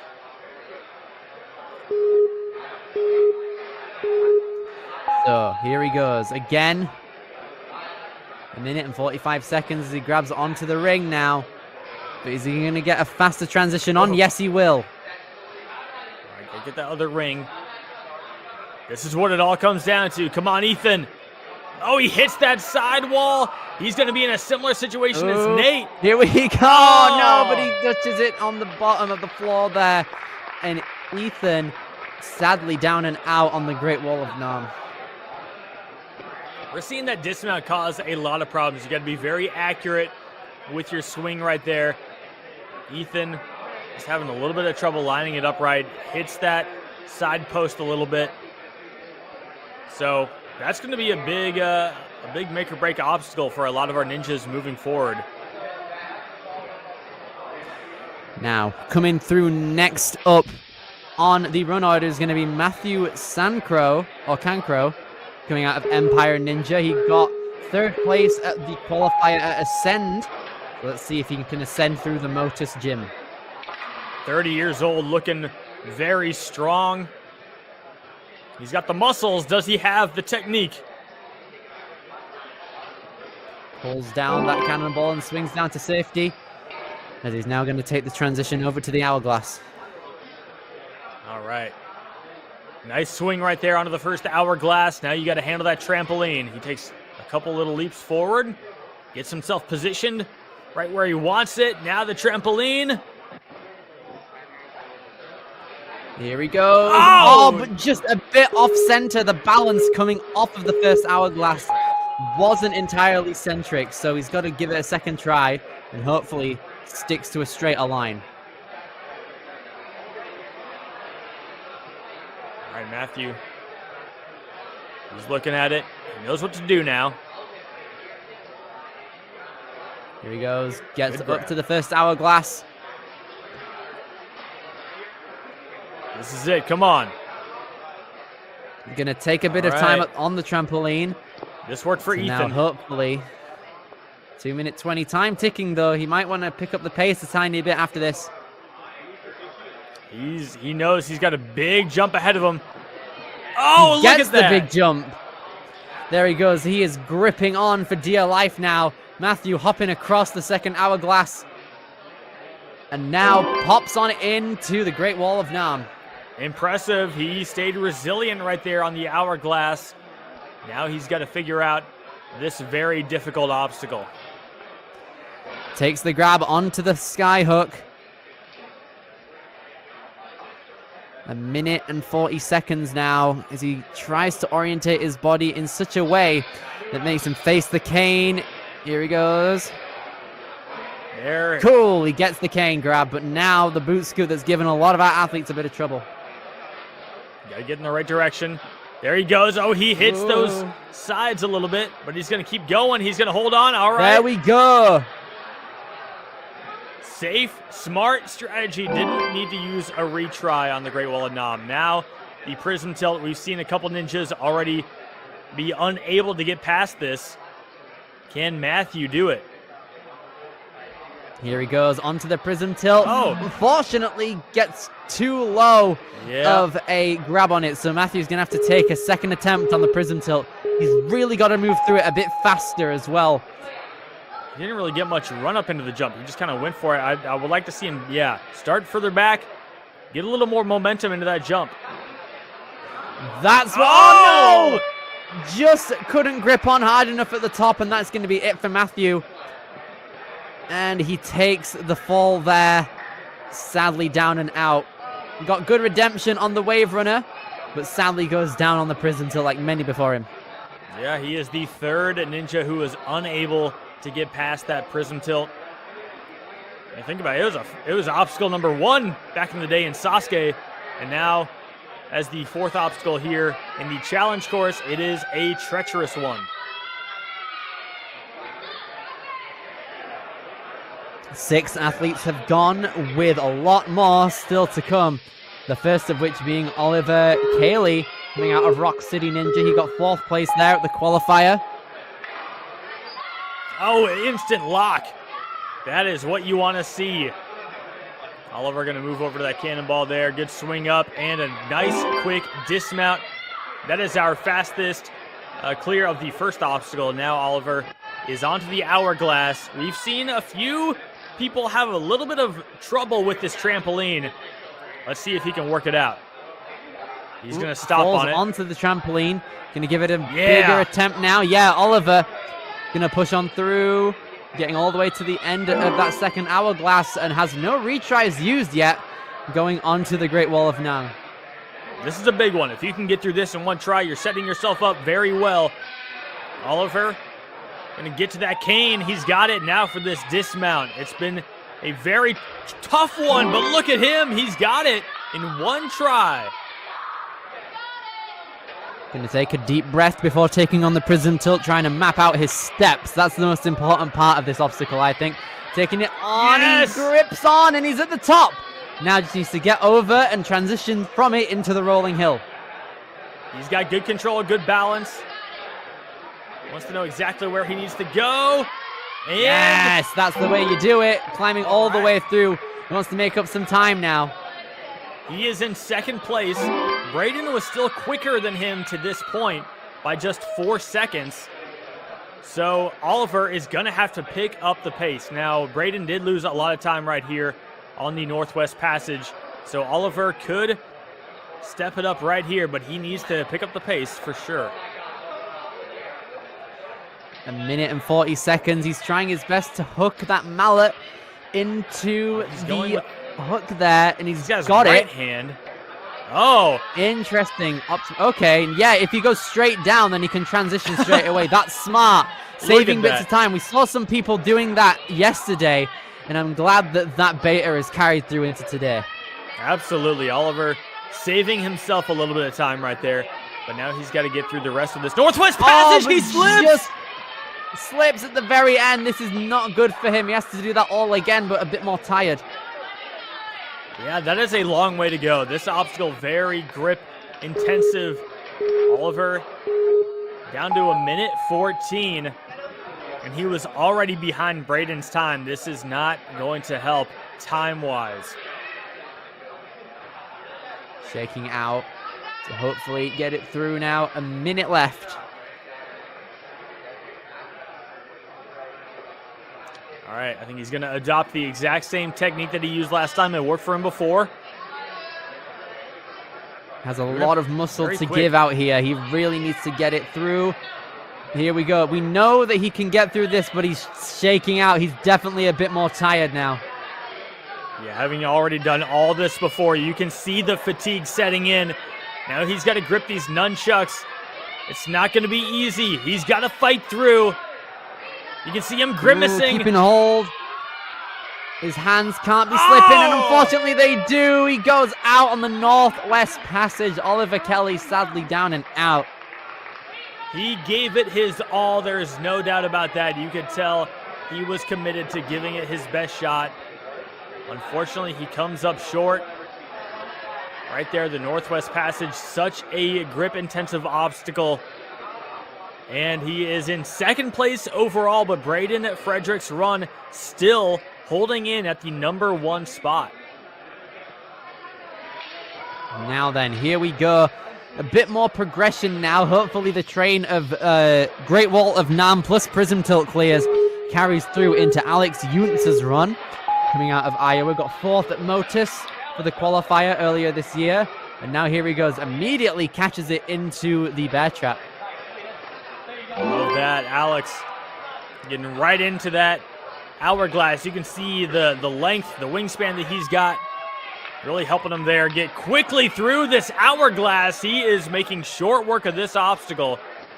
He's going to put up a very good time moving on to the Great Wall of Nam. 8 seconds ahead of the fastest time so far. Oh, he misses the cane. No, he misses good that save. cane, but he manages to re-grip it on its swing back naturally. But now, interesting tactic. Oh, God. Oh, but he bashes into the pole. Now he's utilizing the beta of the redemption now. Hey, good on him for keeping his feet off the ground, keeping his run going. He still has a very good pace, and now he's moving on to the Prism Tilt. Way to go, Alex. Way to save it. Doing a very good job so far. 2 minutes and 25 seconds. Keeps himself on the Prism Tilt as it's swinging back and forth. And straight into the rolling hill, and keeps his hands in place to not slip out. There he goes. Alex, he's got to dip his head under that bar, otherwise he's going to get a concussion. Now Alex is on to the Northwest Passage. This is where we just saw Oliver go out. What technique will Alex go with here? He's going to use his left hand first. Left hand on the left side. That's the simplest approach that you can use here. Here he goes. Oh, a minute and 45 seconds. He's using the same technique as Oliver did last run, but hopefully he can get through it first try to not use up as much strength. He's got a good climb going on here. Now he's going to reach out to that first nunchuck. This is where the grip is really tested. Can he hold on? So far, so good. And Alex is through the Northwest Passage. Now then, immediately goes into Doidashimashite and immediately dismounts out of it. And now the Yokata. Now then, he's not used any retries coming into the minute mark now at Brandon's favorite.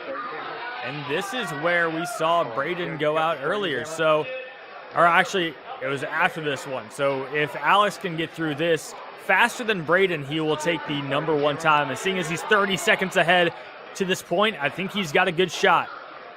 Ooh, he's going to go for a skip. He's going to try his best to get to the dismount platform, and he gets it. Now, 40 seconds coming into the road signs. He's going to chalk up for it. This is where the difficulty really starts to spike as the pump settles. And that clock just keeps ticking down to 27 seconds. Let's see what Alex can do here. He's going to have to push it and reach out for those pegs. It's a difficult one to try and grasp onto. Hopefully he can get it. Almost there now. Oh, you can see the sign. He grabs onto the board of it, but as time expires, he's going to progress through the obstacle, but sadly time runs out on him, so that's going to be him done at the road signs. Alex, such a strong run there. He lost quite a bit of time here on the dismount of the Great Wall of Nam, having to utilize the support structure there. But still, he's got the #1 spot right now. He has a really good skip on Brandon's favorite. So Alex, we will see how his run holds up. Out of the first 8, he is the #1 ninja. Way to go, Alex. Let's see what the rest of the ninjas have in store. You cannot put your hand on the blackboard. You cannot put your hand on the blackboard on the road sign, Donovan just said. So you have immediately got to go from the road signs. Push on the black.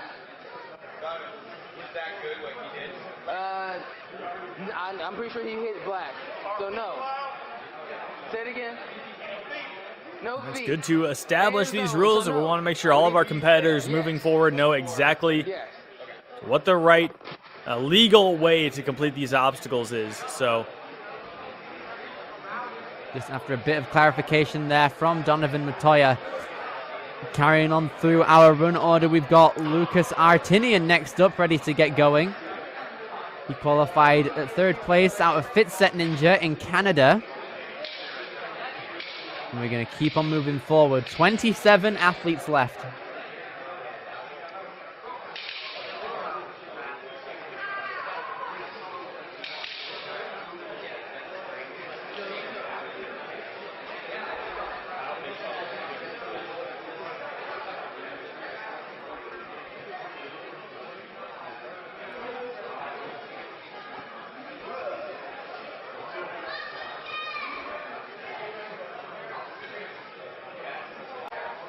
yeah, well, while the cameras are getting themselves worked out here, I would like to take a second to shout out my own course. So when your hands are tired of gripping and you're all worn out and exhausted, sometimes you got to switch over to just holding a controller. So I've been hosting Halo Ninja Warrior for 13 years now.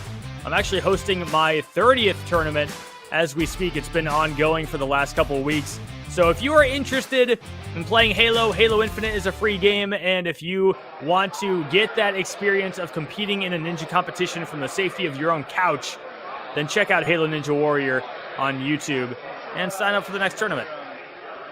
Definitely a great way to still get involved with Ninja in some way without actually going through to a Ninja gym. If you don't have a gym near you and you just want to get in on some competition action in some way, then doing it through a video game might help you out. So yeah, thank you, Sam, for giving us a bit of insight into the Halo Ninja games that you've been hosting for just over a decade now. But taking us back into the amateur division right now for the Motus finals. We still have 27 competitors left to go. Just going to be fixing some tech issues in the meantime. We have some more athletes still to come throughout the entire course of this weekend. We've got the teens and the elites still to go after this. So we have got some elite female competitors that are going to be taking on our screens very shortly later on today. Nora Brown-John, Seda Magtoto, and Addie Herman being the big names here. Nora Brown-John is our reigning Premier Series champion from last year in the elite female division. And then Seda Magtoto, a newcomer, or more like an underdog, I suppose. An underdog in the Premier Series. Definitely look out for her to try and get that title. And Addie Herman, the world champion for WNL for 2023 and 2025. She did it again this year in June. and we're going to see her out at the Motus finals later on today in the Elite Female division. So it's all to play for these three. And then the Elite Males come over. We've got both Noah Munia and Jackson Erdos, two of the biggest names in the world of Ninja currently. Jackson Erdos is your reigning Premier Series champion from last year, and Noah Munia is your reigning world champion from this year right here, 2025. His first major competition championship win was Noah in the World Championship. So is he going to be able to get a second championship win this year, or is Jackson going to take it twice? We will see. But rounding it back to the amateurs, we've got Lucas Artinian coming out of Canada. Let's get it. Here he goes. Got to lock in that catch and release, and he does it very nicely on this first swing. Now to reach out and grab this cannonball. Lucas, very well done. 3 minutes and 15 seconds now as he heads into the hourglass, taking a large swing forward to then start his journey throughout this obstacle. He's eyeing up the trampoline as he goes, and he's going to go for it in one. Yes, he is, and he catches it. Nice. Very well done there by Lucas, saving a little bit of time by not taking too many extra bounces. He's going to swing from pretty far back for the dismount, but he gets it. Now onto the Great Wall of Nam. This one has been tricky. Saving bits of time when he can, Lucas Artinian. 2 minutes and 40 seconds. He's pushing through, gets onto the cane, and is now going to pull back on the ring and unfortunately not get the dismount. He's going to have to take a retry from the Great Wall of Nam. Yeah, he's getting clarification on where exactly he needs to be at there. So Lucas, unfortunate on the dismount. Let's see if second try will be the charm. Straight in and catches that cane. Just needs a bit more of a straight head approach here. Exiting the Great Wall of Nam to going into the Prism Tilt, and he's safe this time. There he goes. Beautiful. Now, the Prism Tilt and Rolling Hill combo. Gotta get a big leap onto it. No, Lucas slips out straight away. That's because he stepped on a lower part of the Prism Tilt, so he's really got to aim for a higher part of it. He wants to stay onto it, and he nearly gets. Yes, he's got his upper body over the top of it. And now he's going to jump from the top into the rolling hill and clearing it. Lucas has already used both of his retries, so he cannot take any more retries throughout the remainder of this course. If he slips, if he falls, his run is over. Let's see how he handles the Northwest Passage. Trying his best now, pops in. 1 minute and 30 seconds as he pops in. Oh, wow. One grab is all he needs. Nice. Smooth. Yeah, saving bits of time when needed. But now here's the tough part of the obstacle. Descending on nunchucks where your grip is extremely taxed. Here he goes, pulling back on the final nunchuck, and he's got it. Oh, what? Oh, no. You got to stick that dismount right there. He falls off the other side, and that is going to end it for Lucas. Oh, just skipping it. That's so sad. Nearly had it, Lucas. Made it all the way to the end of the obstacle, just to unfortunately miss out on that platform. Really, really sad, that one. Almost had it.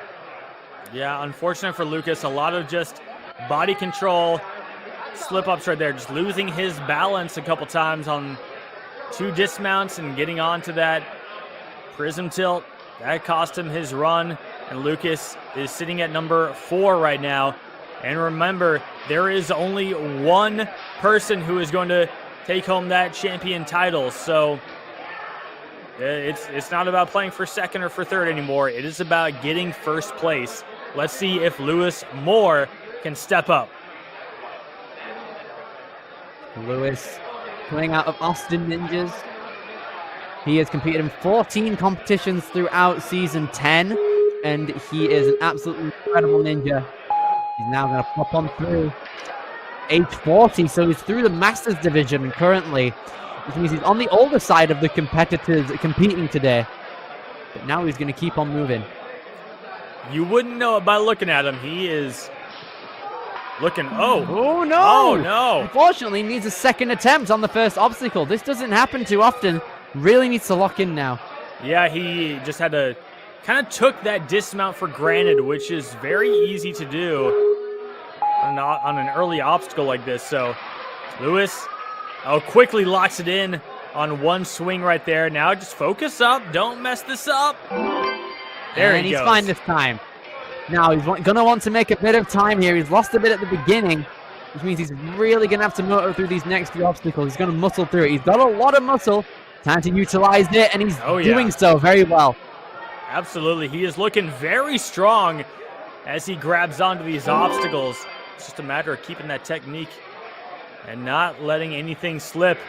Oh, he's going to use that handhold right there. No, he can't use the handhold. Oh, yeah, that's going to be, he's going to need a retry now. Another small detail to focus on. He has no more retries now. He's going to have to go through the rest of this course perfectly. And he's got the grab on the ring, but he's all over the place. This is a scary situation to be in, Sam. Absolutely. It's all or nothing right here for Lewis. This dismount, it's been tricky, and he's going to hold on. No. Oh, he can't touch. If he touches the floor, his run is over. Lewis is hanging on, giving it everything he's got. Trying to hold on to it as if it's a spider walk. Now it's kind of a sidewinder move, and now he's dismounted. Now he has to get through the rest of this course perfectly. This is big right here. Can he get up? No! Oh, and he's down. The prism tilt taking out another victim. It strikes yet again. That obstacle has been so tricky for our ninjas here. Lewis really regretting two of his early slip-ups. Number one, dismounting that first obstacle, and then the grab on the handhold right there that you're not allowed to do. Just a couple of very small errors that cost him in the end.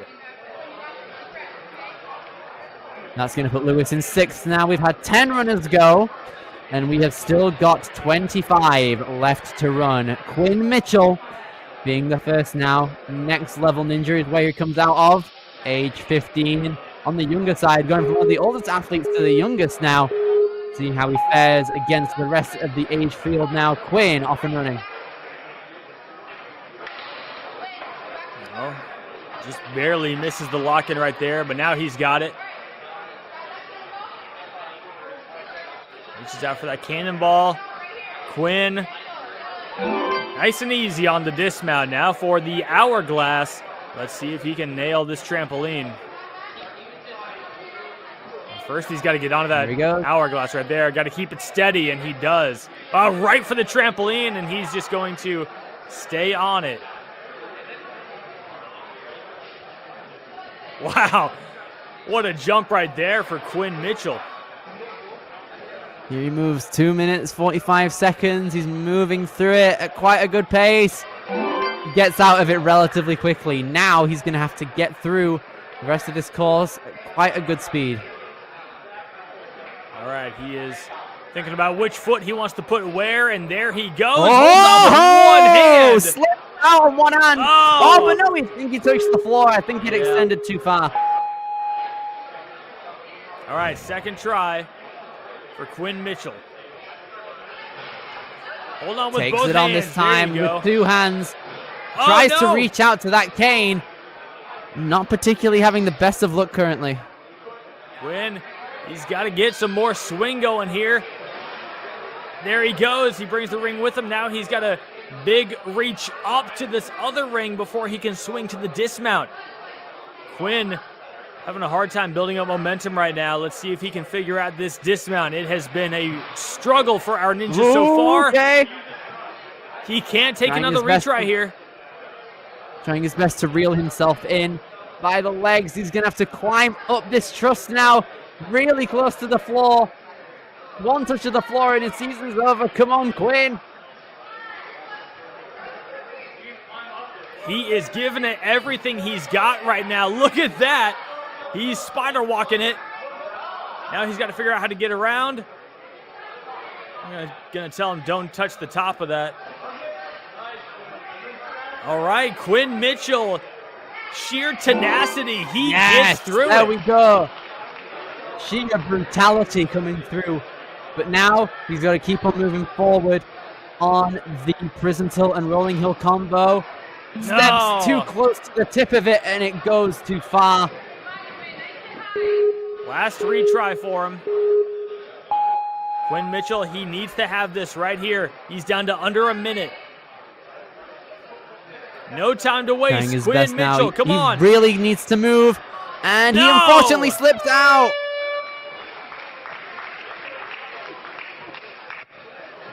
Quinn Mitchell, he used up so much energy on the Great Wall of Nam. That was a tough one to get through. And then here on the Prism Tilt, if you are not up that ramp very quickly, if you're not able to get nice and high up on it, that's what's going to happen. And we have seen ninja after ninja after ninja struggle on the Prism Tilt.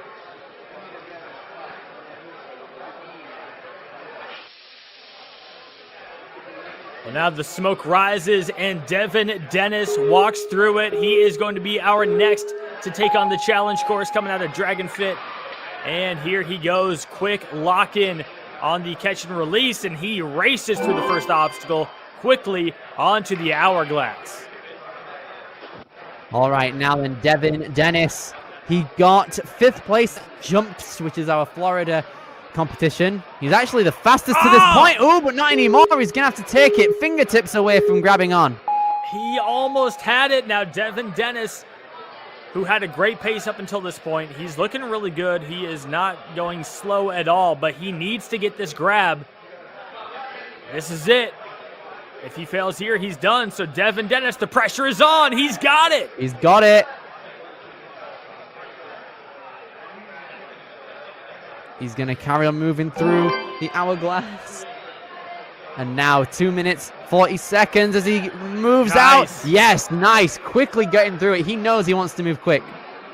All right, kind of nixed that wall there a little bit. But he's able to grab on. That's smart. And Devin Dennis, no retry needed on the Great Wall of Nam. Now the Prism Tilt. We've seen a lot of struggles here. And Devin Dennis is going to do the same. Not going to be able to make it there. 2 minutes and 16 seconds to give it a second try. No! Tried his best there, but Devin Dennis sadly down and out on the Prism Tilt. Really putting the needle in the haystack, trying to find the correct way to step onto it first time. No kidding. It has been rough on these ninjas trying to get that Prism Tilt. You got to get really high up on there and get that grip, lean over to the other side, and keep it from tipping back too far. No one has really seemed to master it so far, but we'll see. There are still a lot of great ninjas left. We are just a little over a third of the way through the competition here. 12 down, 23 left to go. Lucas Hausiel becoming the first now coming out of Dexterity Depot. Out of Liverpool, Pennsylvania. Liverpool's a place in the UK. How sweet. Oh, look at that. Oh, immediately goes into that release there. Now switching along through. Swinging down on that cannonball. America named a lot of cities and states after you all. So Lucas, though, now going down for that trampoline. Look at that. Nice bounce. Quickly up to the second hourglass. Lucas making it look easy right now. He's got a very good pace going on to the Great Wall of Nam. Let's see if he can get that cane first try. All right, then, trying his best to switch it in, and he gets the cane grab. 2 minutes and 50 seconds as he eyes up that dismount there. Good angle, but not enough momentum. He is going to take the safe approach here. Save a retry. This has become very common now. We're seeing more ninjas do that than not. Now 2 minutes and 25 seconds as Lucas attempts the Prism Tilt, but slides down back, sadly.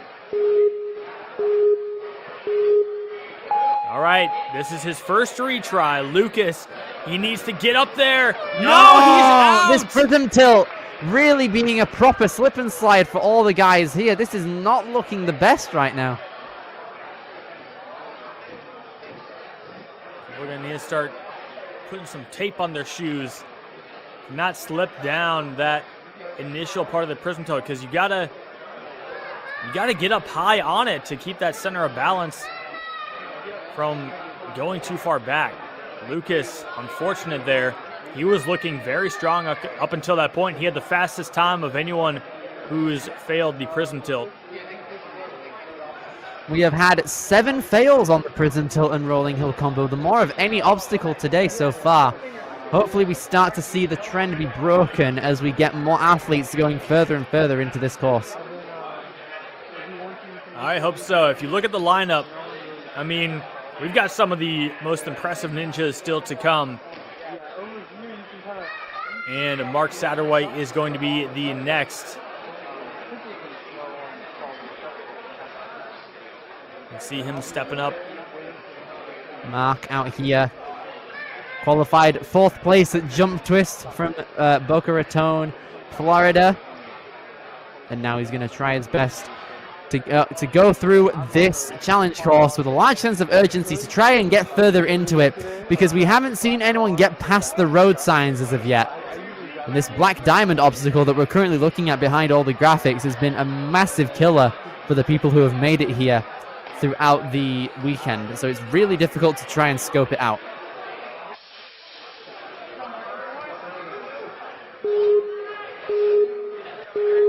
All right, here we go.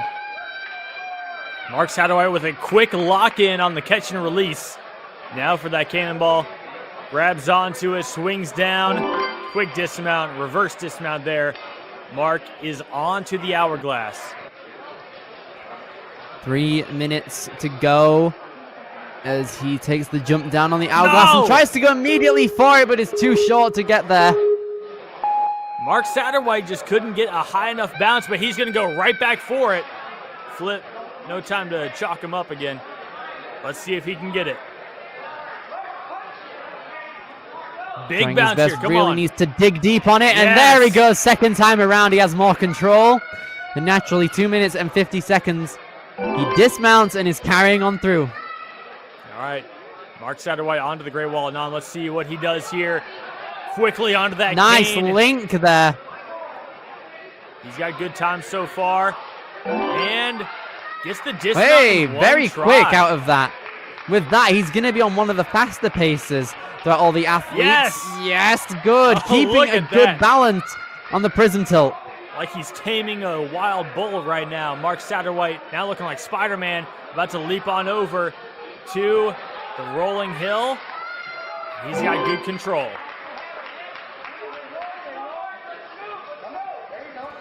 He is trying his best right now with 2 minutes and 3 seconds. He dismounts. Only 1 retry used as of yet, but he has a lot of time still to come. But now here's one of the bigger deciders of the second half of this course around it now, Northwest Passage. Do you go north? Do you go west? Which direction do you go here? Mark Satterwhite, he is going to take the cautious approach, going left and right. Okay, now he's going to stick to that right side and reach to the back end of this obstacle. He's getting some good coaching right now. Here he goes. 2 minutes and 25 seconds. He's taking the descent on the nunchucks. His arms must be burning right now. But he gets down onto the platform and now comes through on the Doitashimashite. All right, getting some momentum right here, getting a big swing. He's just got to get this dismount. There he goes. He's got to balance his way through that. And now Mark has moved on to Brandon's favorite. 55 seconds now for him to be taking on, but takes a fall there, sadly. Now his final retry is going to be used on these obstacles right now on the second half of this course. All right, this is big. Mark needs to complete this. Nice leap right there.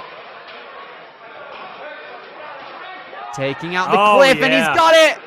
That's the way to go. 35 seconds now. This is where things start to get real. You can't use the board on the road signs. Here he goes.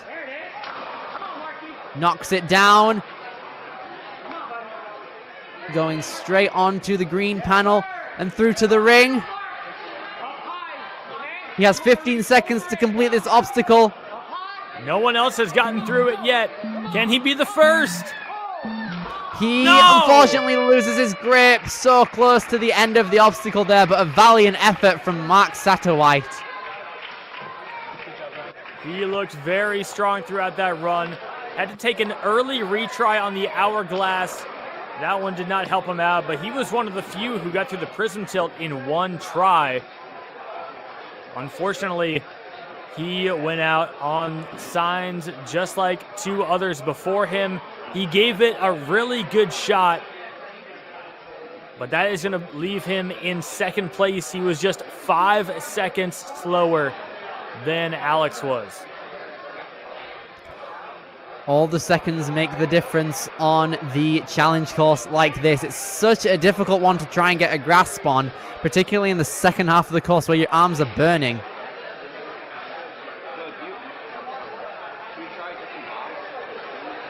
It is going to be Isaac Allen up next. Isaac, who qualified number 1 at Rise at the warehouse, 22 years old.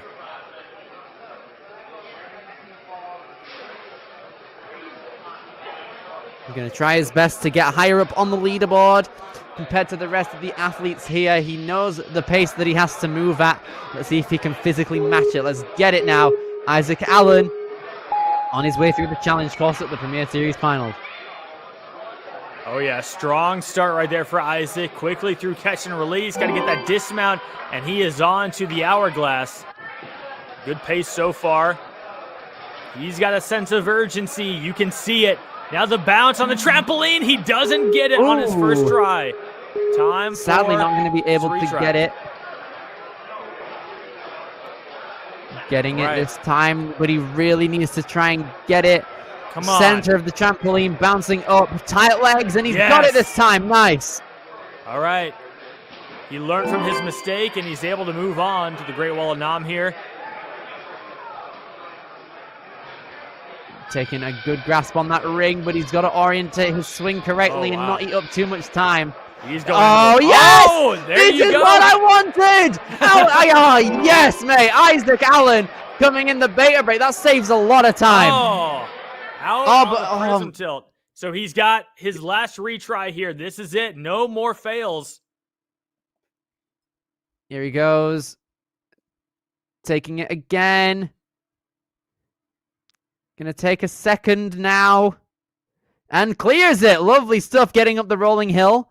Now gonna take on the descent. Relatively quick now onto the northwest passage. Let's see this here. He's Now trying then, swinging up on the he magnets here. He didn't like that one. One in at the third. Oh, he's gonna let it hang down. Okay. That's pretty clever right there. Isaac Allen, look at him go. He is moving through this course right now. Isaac coming along through. Looking strong. 45, getting down that platform, passing it now. Oh, He's got it, he's fine. Oh, okay. Yeah, he hit the platform, and that's all that matters. I saw that happen earlier to Lucas, so I was worried about what that might count as, but I'm glad that Isaac is still good to go here, moving on to Brandon's favorite. And look at the time he has left. This is the best pace we've seen out of anyone by a long shot. Can he keep it going? Here he moves Isaac Allen, 1 minute and 15 with the skip. He's fine with it. There we go. Right, that's a new first place there. He's over 30 seconds ahead of the rest of the field coming into the road signs. This is big. He's still got over a minute. He can take this up a notch and keep it going. Isaac Allen, big swing right there. Nice knock. Here he goes, popping through onto that ring. 45 seconds now as he pushes through. Yeah, gonna take a route back there and gather some swing momentum now. But it largely comes down to the height and power. Yes! He's still got the grab. Yes! Come on, get that dismount. Hold on. Yes! There we go. The progress is now being made. We've got the black diamond now coming through. All right, down to only 20 seconds, so he needs to move very quickly if he wants the chance at getting through this obstacle. Isaac Allen, come on. Here he goes. Going through on the flying bar, but misses it, and that's him finished. Wow, Isaac Allen, the best run so far. He makes it all the way to Black Diamond. He even lost a retry on the hourglass, and he was still able to overcome that and get very deep into this course. And look at that, I love exactly that what you skip said, too. Billy. I think I've been thinking about that for like the past hour at this point. I'm really, really happy we start to see that happen now. The Black Diamond is going to be a very tough one for our competitors moving forward, but just getting there is extremely impressive from Isaac Allen. We will see how that run holds up as we still have several more ninjas left to go. We have got now 20. We're in the final 20 now, the home stretch, if anything. So now we've got Kason Douglas out of the Rock Ninja Warrior Academy, coming out of Stark, Florida. He has competed 11 times throughout the last season and is aged 16 currently. He's getting ready to go.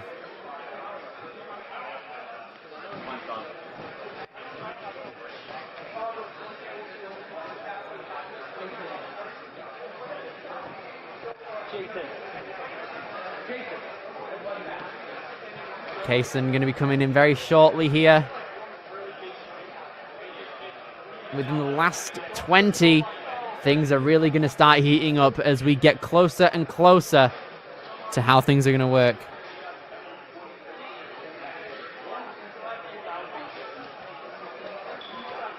Here he moves. Douglas, the Rock Ninja Warrior Academy. With a name like that, you got to have some good grip strength. Absolutely. There's a lot of grip strength needed here. A lot of body awareness as well, particularly on the prism tilt and rolling hill. And even then, stuff like the post skip on the Nam wall. Well, every single component of Ninja Fitness really being utilized here.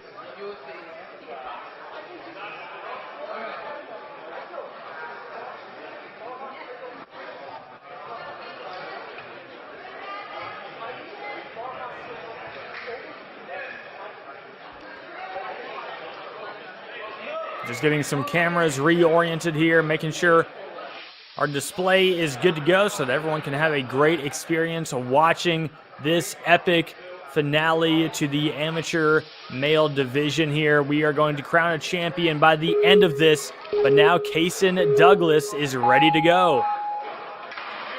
Kason now popping through 3 minutes and 25 seconds as he locks it in immediately and pushes through on that cannonball. And is really wanting to set a good pace coming into this challenge course in the early parts. Isaac Allen lit a bit of a fire with that last run, so now our ninjas know that they cannot waste time here. They got to keep moving if they want to be able to post a faster time and get deeper into this course. So right now, Kason is looking good. He removes 2 minutes and 55 seconds, pushes through. Keeps that ring on the edge there, but now moves to the cane. And then the massive swing where he needs to reorientate himself and aim for the green pads. Ooh, a bit too far to the right. Gonna stop in between these posts. You know, I think Isaac Allen had the right idea using the technique you initially suggested, Billy. So I think based on how we're seeing this impact his time, yeah, I think it's going to be happening a lot more in the future. Kason Douglas, 12 seconds behind Isaac's time right now, but he's able to get up that prism tilt on his first try. Coming into the rolling hill now, he's going to need a massive jump off the top of this hill here, which he has easily got, and that's one of the neatest jumps we've seen all weekend by a mile from Kason Douglas right here as he goes down the rolling hill, now easily coming into the Northwest Passage. We've seen a variety of techniques on this obstacle. Let's see what Kason goes with here. We're going to go down those little pegs on magnets. And now he's going to be climbing up the Iron Maiden area. Trying to get the pump up now. A minute and a half as he's going to reach out from the nunchuck here. A bit of a stretch. And that's going to ultimately do him in there. He needs a retry now. And down to a minute 23, clearly behind on time compared to where Isaac was at. He does not have time to waste at all. Kaysen Douglas taking a little bit of time to shake his arms out before reattempting this, but now he's going for it.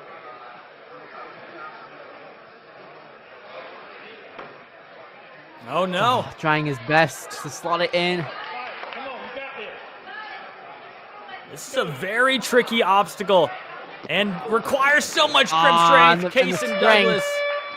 Unfortunately, down and out there. It's a very taxing obstacle in all fairness. Really, really one that tests your endurance strength in the upper body. And it looks like Kaysen just came undone after hanging for quite a while there.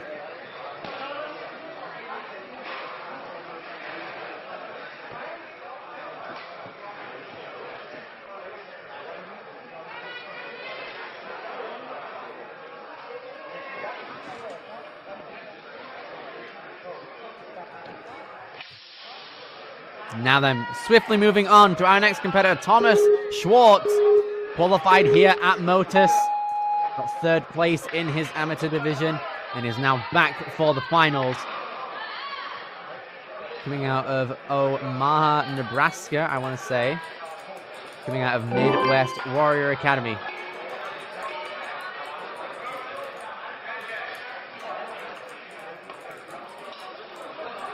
Trying his best, gets down. 3 minutes and 5 seconds coming through. Good dismount there for Thomas. Now onto the Great Wall of Nam here. Solid jump right there. Now going right into that last ring for the dismount. Thomas, look at that. Oh, but unfortunately the prism tilt gonna be his undoing on the first attempt here. Nearly falls off the back. Be careful now. All right, come on, Thomas. That's there what you goes. need, a huge jump to go. What? Oh no, he hits the sides and isn't able to get it. You can't touch the sides, and that's going to DQ Thomas out. That's unfortunate. Thomas had a great run going. He was moving at a very outstanding pace. That is a shame to see his run end like that.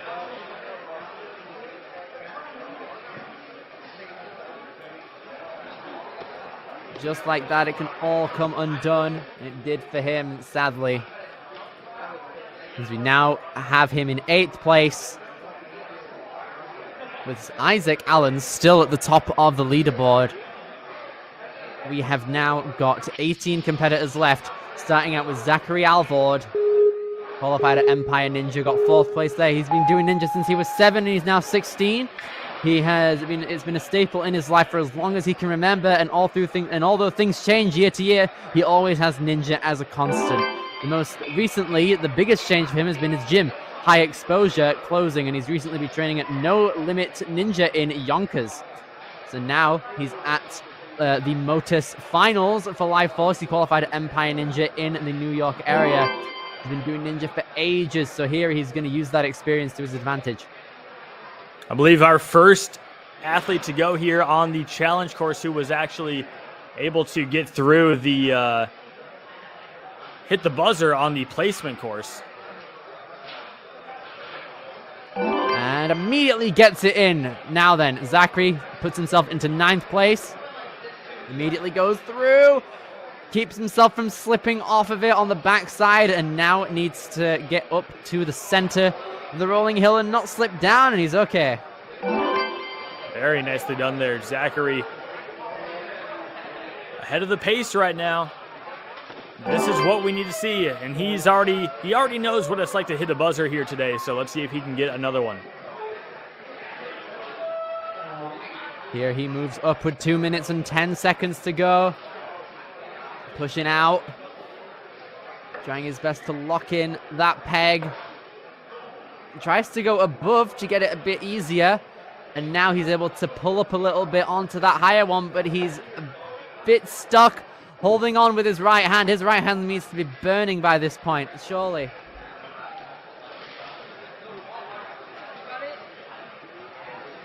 Doing good. Thrusts up immediately, taking massive strides when he can to save a bit of time and energy. But time really is ticking. Come on, Zachary. Keep it going. There he goes. Come on, just one dismount. And he's got it. Gonna chalk up to try and revitalize his grip before taking on Doi Tashmashite. Moves out straight to the big hoop. Takes a large backswing before dismounting, and now comes into Yokata. And now a minute left for Brandon's favorite. He's been chalking up quite frequently. I think his grip is really starting to give out after spending quite a bit of time on the Northwest Passage. This is big. Come on, Zachary. Nice grab right there. Now he's got to flip this little lid up there. Oh, no! The peel out! You could see there, each finger one by one giving out, so he's going to give it a second attempt.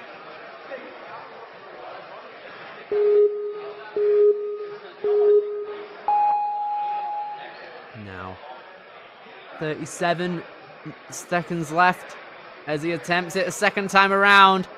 30 seconds to go as he's going to attempt the cliff. Hopefully he's got it one hand up, and he gets it this time. There we go.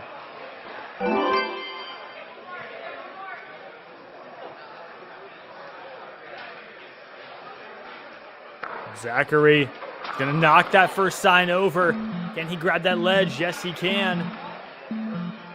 He's going to try his best to move on through this obstacle with the time, but he's going to be down and out, sadly. And that is going to be the end of his run. Might as well give it another go whilst he's here, resetting it. This is just for the fun of it, and Zachary is out. Yeah, everything's gone there. Grip giving out. Still a phenomenal run from Zachary to get that far. He showed a lot of strength, a lot of determination, and good speed. Unfortunately, he just couldn't quite make it through. Right now, sitting in 4th place. Doing very well throughout all that course, but time was really his proper enemy when he was going through the course.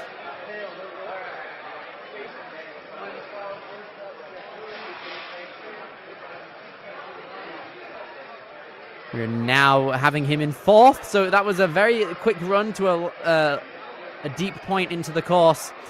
But now we have got Kale Solemn, who's going to be coming through. He qualified at Ninja U and got 4th place there. So we're going to be seeing how things work for the rest of our athletes. It is getting exciting now. We're seeing the best of the best taking it on. Kale Solemn, 17 years old.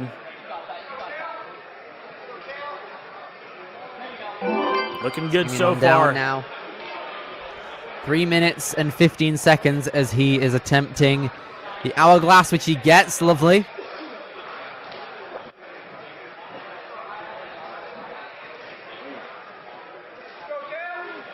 Taking a massive jump over to the second hourglass. Very big skips. Trying to keep on moving forward.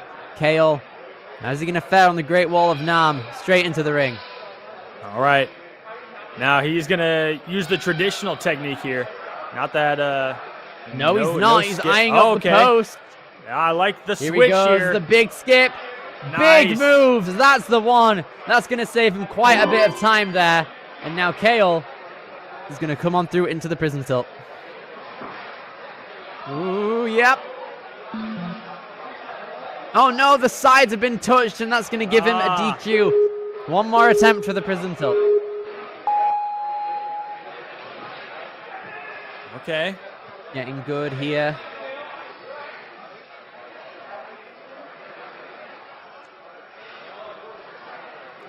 Trying to calculate it, which he has been able to do. Keeps it in there.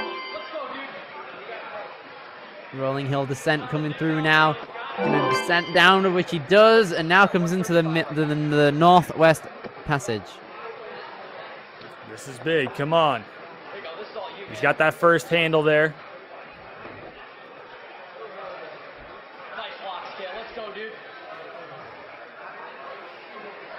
All right, he's going to reach to the other best. side. Time to climb back up.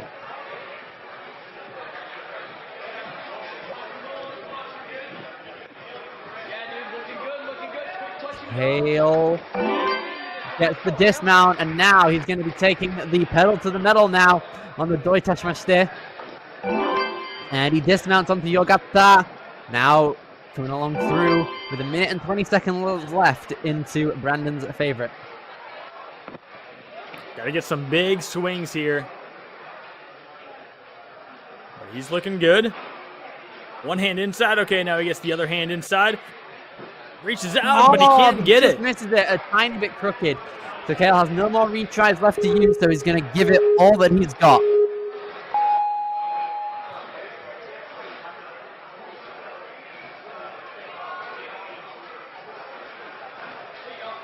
Very good. 55 seconds.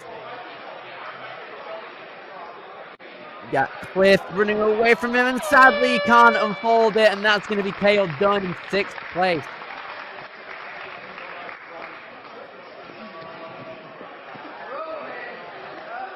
Still, he looked very strong. He used that very smart technique on the Great Wall of Knob to go for an earlier dismount there. Lost that one attempt Absolute on fire. trying to grab that cliff. You got to be so quick about that. Very tough obstacle for our ninjas. Kale, still very strong performance. It's going to put him in 6th. Yep, the only person to go out on the Brandon's favorite so far. Let's see if anyone else can make it past it and further into the course. We have got Roman Maddox coming through now out of Granger, Iowa. See how we can fare.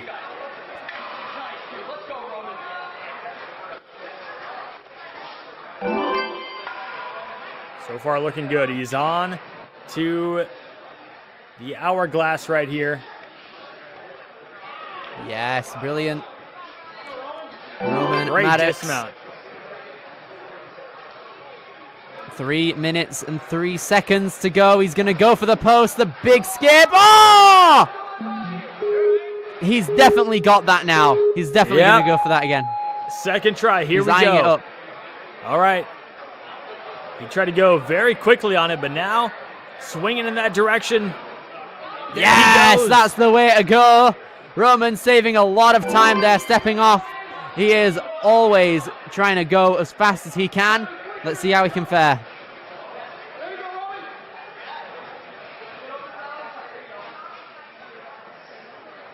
All right. Big leap there, and he's got it. Roman going down to the rolling hill descent. Now coming over to the Northwest Passage. Ooh, he's ejected both of the magnets there. So he's going to try his best to take it in that top area. Pulling up on that ring when needed. He's got it in one now. Oh, but it takes it out. What's he going to go for both of now? them hanging down. Yeah. It's a good thing there's a rope there. That's the one. Oh, no, it's not anymore. He really needs to make his mind up so he doesn't get too taxed.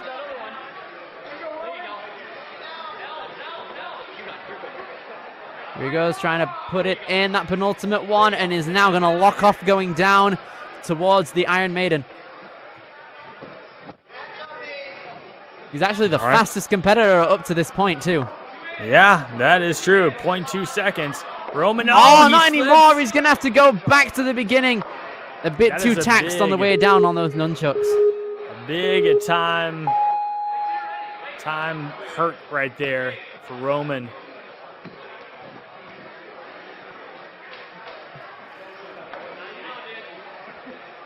All right, he's got that. Oh, he's trying to get that first one in there.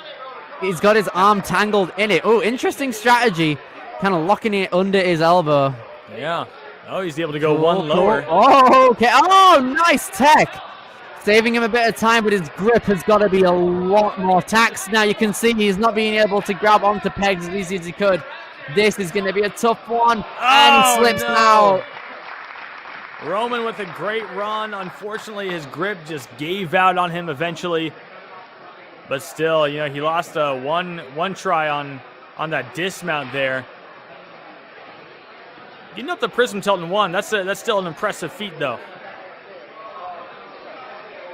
Trying to get through it, and he nearly had it, but his grip on vertical grip really wasn't it. And it's going to put him on the board there with still Isaac Allen in first place. 15 more to go.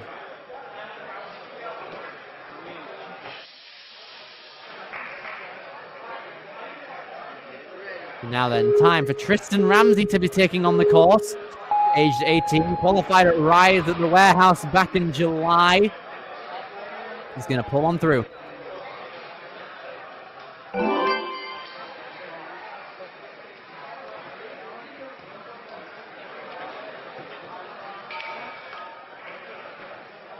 Three minutes and 10 seconds as he makes the massive jump over. Only 2 moves needed on that hourglass.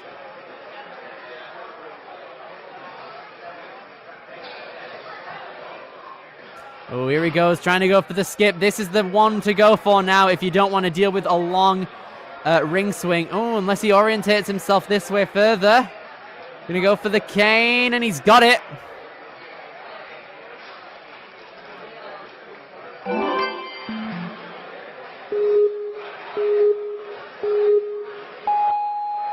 Now then, coming into the prism tilt, he has to utilize a retry on this one straight away because he missed the platform on the last obstacle.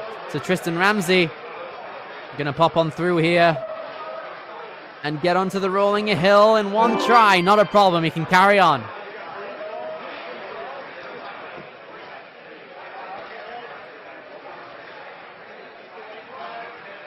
Tristan Ramsey coming out of Alvin, Texas. He's doing good so far on the Motus course.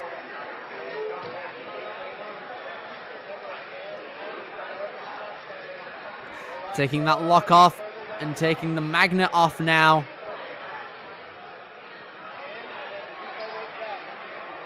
You can see he's trying his best. 1 minute and 50, Tristan having a bit of trouble locking it in on that board.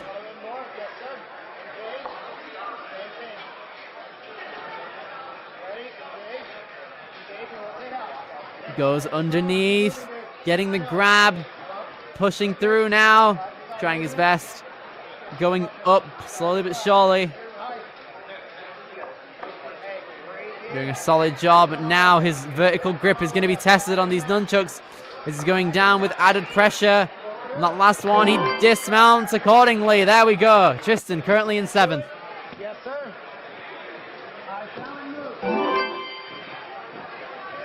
Coming into Yokata now.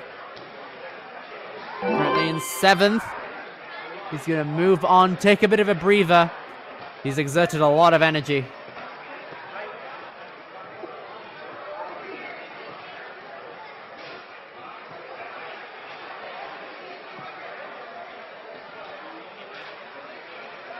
Here he goes. Trying to give this one a go. 40 seconds. Is he going to go for the intended route, or is he going to go the skip? He's looking for that skip. And he has got it. Yes, nice. He aimed for that trapeze and he swung back and forth on it. That's a good strategy.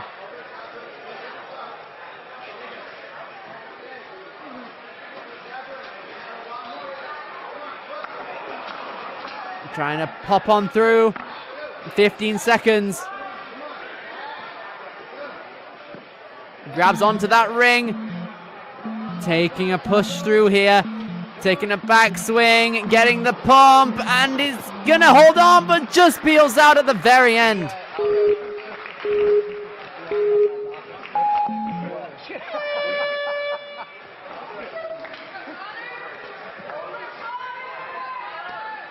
A very solid run there, nearly had it. Tristan was moving pretty quick, but the taxing of the strength was just too much for him, and that led him to take a few more swings and time, particularly on the Midwest Passage.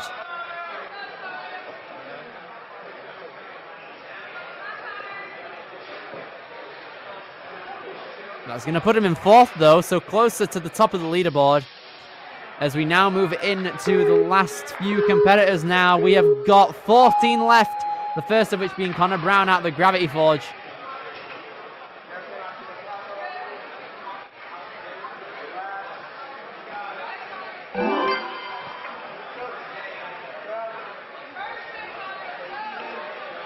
Popping on through the hourglass on this wave runner right here. Going down the trampoline and misses the catch. Ooh.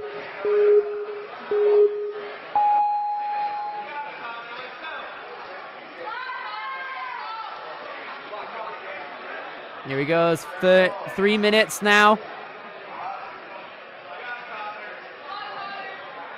2 minutes. He's got it this time. Keeping it, pushing through and dismounting. And now coming through onto the Great Wall of Nam. Taking that ring and linking through into that cane. Trying to get a straight enough swing onto the prism tilt, which he has got. Yes, okay. Oh, but unfortunately he takes a tumble on the prism tilt. And he lost his shoe in the process, it looks like. Here he goes again, Connor. Just under 2 minutes and a half as he comes on through again. Holding it just a tiny bit more. Wow. Getting his leg over the top, and that's the barrier he has crossed.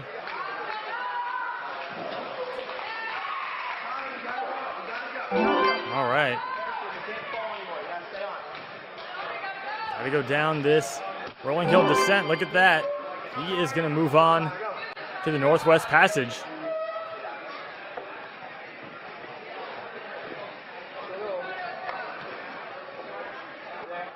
Now here he goes, Connor Brown. Just under 1:50 as he descends through the Northwest Passage. Quick reaches going up here. Now he's got to grab onto these nunchucks and get back down. Keeping hold of it, 1.5 minutes. He's really got a motor on through here. Yeah, Jackson Erdos telling him to hurry up a bit as he comes into Yoitashmashite. Good sense of urgency so far. Keep it going.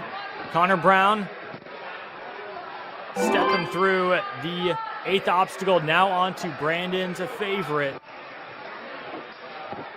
Connor Brown gets the grab.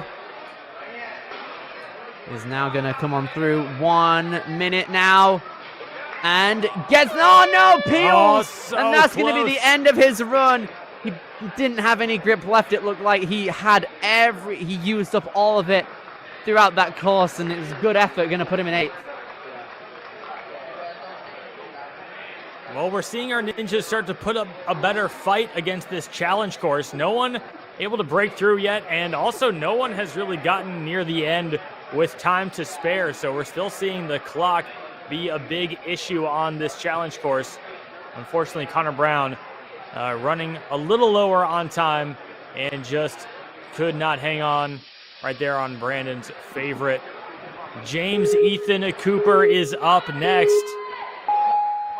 Here we go, Dexterity Depot. He qualified there, got 2nd place. Matt Bradley on the sideline helping him out as he comes through with the catch and release. He's going to take the cannonball and swing on down through to the... No! Oh! No, a retry on obstacle 1. This is not what James wants. Not at all. Just rushed the dismount a little bit and came up ever so slightly short. Good. 3 minutes and 10 seconds as he dismounts accordingly now. Hopefully that doesn't affect him too much. He's really got to go. Yeah, he does.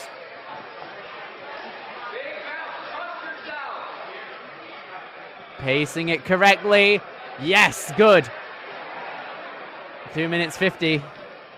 All right. We go for the skip here. Yeah, he's lining it up. Trying to get it here. 2 minutes and 35 seconds. Trying to push it. Nearly there. He's going to go for the skip. Hits He the might as wall a well. little bit. Come on. Oh, no, no, no, no, no. What's he going to do? He's losing a He's little gonna try momentum and because of the wall. He's diverting his momentum the other way, so he's probably going to go for the cane. Yes, he is. Oh, wow. All right. He wanted that skip, but it just didn't work out. Oh, interesting. Okay, he's going around the outside now. Here he moves. He's going to get his hands and feet within the posts now. Gets onto the right-hand side one, and now is able to carry on with his course run. Oh, no. He's going to lose an attempt here on the prism tilt. Slips back down. Now he's got to give it another shot. Gets up to the top.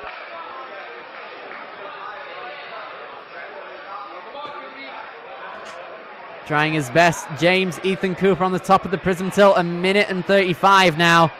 Taking the jump up. Ooh, one of the rolling hill barrels spun, but he's okay. Nice save right there. Way to stay on top of it, literally. 1 minute and 20 seconds to go. Shaking out James Ethan Cooper. Pushing out. Oh, takes. Oh, what? One of the magnets got untied. Wow. Yeah, it did. Is this going to be it might be a retry unless he just goes through with it and it doesn't matter to him? Yeah, okay. Looks like one of the it got untied after a lot of use over this weekend. He says, I'm fine without it. James Ethan Cooper now climbing back up on the Northwest Passage, but he's down to 47 seconds left. Not a lot of time. He's trying to push it. And he can't get it. Sadly, that's him down and out right at the end of the Northwest Passage. And that's it, sadly, for James Ethan Cooper. That Great Wall of Nam will take a lot of time out of your run, which is what we saw with him right there. Unfortunate ending for James Ethan Cooper. But we are getting into some of the absolute best when it comes to the amateur male. Chase Cambridge is going to be our next athlete up, but Isaac Allen still sitting at the top spot. Isaac's run was absolutely brilliant earlier on, but we are getting into the point now, of course, where anything can happen. Final 12 athletes, starting with Chase McCambridge, a Motus regular. Doing okay so far. He's going to traverse on through. 3 minutes and 20 seconds. Chase dismounting. And immediately going to try and make up some time wherever he can on the hourglass. Yeah, he's going to need it. Nice jump up to the second glass now.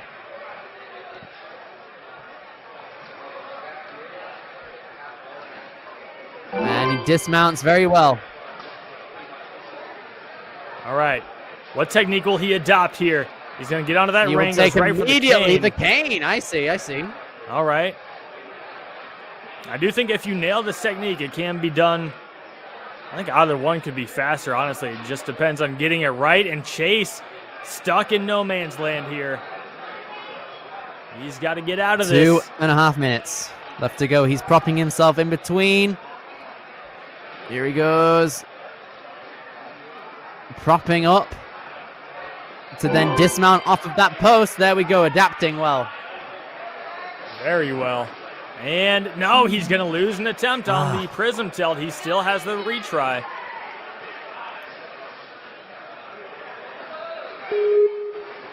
Here he goes. One more attempt on the prism tilt. He's got to get it this time. Chase going up. Oh, has a very, very large swing on it. Going surfing.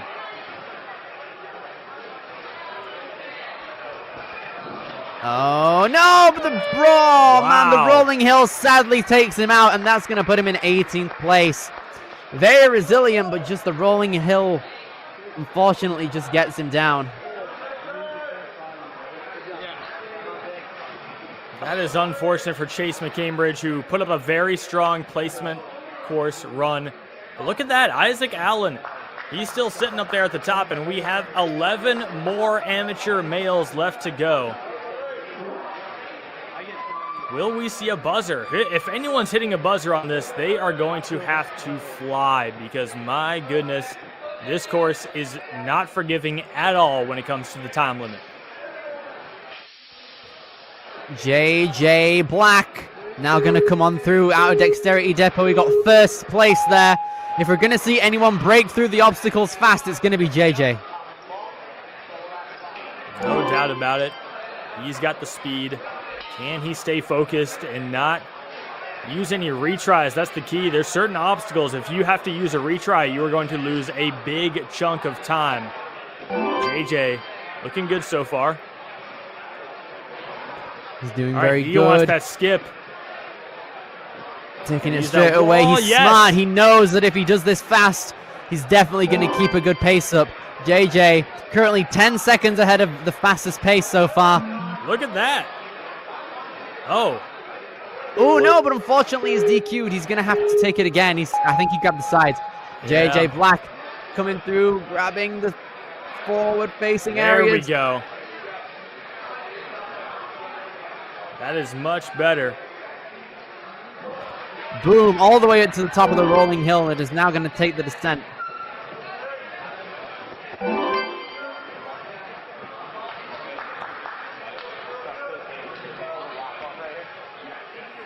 Here he goes. 2 minutes and 23 seconds left to go on this course. Good grab right there. Reaches to the Here he other goes. side. All right. JJ climbing back up on the Northwest Passage. Now he's got to get these nunchucks going down. We've seen a few people slip off here. It looks like his strength is still in good shape. Yes. Only 2 one minutes. retry used so far, and he's going to blaze on through these courses now. A minute 55 over Deutschmaschine, followed by Yokata. There we go. I forgot the Japanese for a sec. But now he's coming through Brandon's favorite. Hopefully it's his favorite too. Let's see if he can have that attitude coming into it positively. He's got it. JJ. Big swing here. And he's going to make the skip, but he goes okay. over. Okay, that's going to count as a retry needed on signs, so that does help him out a little bit. But no more retries. This is it. He's going to take a bit of time here. A minute and 20. He knocks down the sign. Goes straight to the green ledge. He's got to do this in one try now based off of that overshoot of the platform. So JJ coming in. He's on a very good pace so far. Can he grab it? He can! There we go! That's the one that JJ's been looking for. And dude, we're coming into quite a substantial moment now. He's got it. And JJ is in first place at this moment. He has taken the top spot from Isaac Allen 27 seconds faster, but he needs to keep it going if he wants to hold up against the rest of the competition. Black Diamond is up next. Really has to lock in on his Bartek here. He must be a bit gassed now, but he's going to come on through. Get the bar. No! That's going to get him down and out. JJ down and out, but first place by a large margin. We finally have got a new leader. That is right. JJ Black, just such a clean run. He kept the pace going. He had a decent amount of time left while he was at the Black Diamond as well, so he could have taken it a little bit further. But JJ Black with a great example of the kind of pace that you need to have going through this course. Nearly there, but his right-hand side, unfortunately, wouldn't work out well. Just overshot it a tiny bit, but another person who can definitely get that top spot, Ben Bucci Torres, is a Motus regular. He knows the competition's here, the atmosphere, but now he's really got to get it through.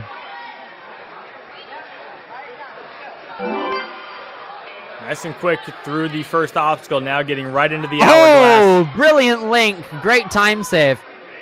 Yep, he knows what he needs to do here. He gets halfway down the second hourglass, and look at that. Ben Bucci Torres. I think you got to go for the skip here now, right? He is facing the facing the pillar. Oh. No, he's not. Is he? Ooh. Oh, he's trying to get it. This is not a situation that Ben wants to be in right now, but he's going for the pillar. Zooms for it. There we go. Ben Bucci Torres is on to the prism tilt, and he's not going to get it. Out. Right, okay. Ben first retry needs to grab pretty high here in order for him to get it. He has there we go. Gotten it. Yep, just needs to be careful to not hit the sides. He's okay. Gets to the rolling hill, has to climb up it. Yes, there we go. All right. Very good. This is a big one right here. There's been a lot of time to analyze the different techniques that athletes have been using and figure out what's going to work for you. I think going nice and low down and just trying to get around to the other side as quick as possible will benefit Ben here. This is the great thing about Ben. He's able to make massive moves without much strength needed, and he's able to conserve it for the later parts of the course that he wants to get to. He's quickly matching throughout those nunchucks, and then dismounts very well. 1 minute and 50 seconds now as he shakes out on the run over the toy tashimashite. Soshite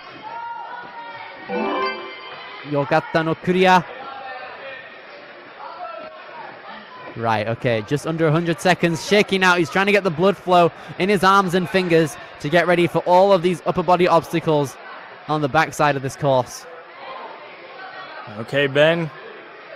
Nice swing there. Come on, build up some momentum. This is the tough one right here. Is he going to go for the skip? I think so. He has. Yes. Yes, he's got it. All right. Now then, he's shaking out. 12. He's not on a faster pace than JJ, but he's going to have to try his best to get past the Black Diamond if he wants that first place. All right, he's got the first sign figured out. Now, you got to get over to that ring. This is the very tough jump right here. You got to reach out and grab those 2 poles. Here he moves. Oh, grabs interesting. 1 post, and he's going to grab it. Yes, swinging Will he down. have the momentum? He's trying He's everything. swinging. Come on, Ben. All his might, and he's got it. Right, Oh, okay. wow. 30 seconds now, getting ready to go for the Black Diamond. How's he going to fare? He's chalking has up. to complete He's in this. second currently. He has to get this in order to get the first place. 20 seconds. He's not going to have time for a read try. He's got to get it right here. He's got the bar! Yes. Come on. On the first ladder. No! Oh! Oh, he's down and... Oh, okay, 10 seconds to give it a go. Knowing Ben, he's just going to send it. Here he goes. Sliding down the track on the... Oh, wow! Interesting strategy to try and skip that flying bar move, but that was still a very gutsy run from Ben, trying everything he needed. Ben Bucci-Torres, he put himself in position to get first place by getting to the Black Diamond. He just needed to complete it.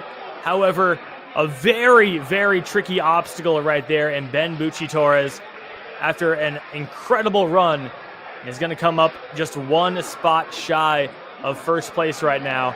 And with 9 amateur males left to go, we know what the goal is. The goal is to either get to that Black Diamond fast or get past it. Can Luke Mallet handle that?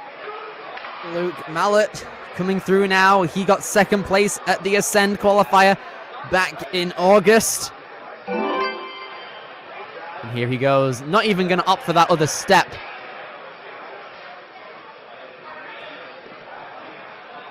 Right. 3 minutes. Takes the jump down. Couldn't control it.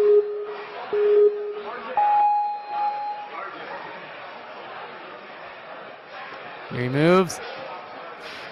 3 minutes to go.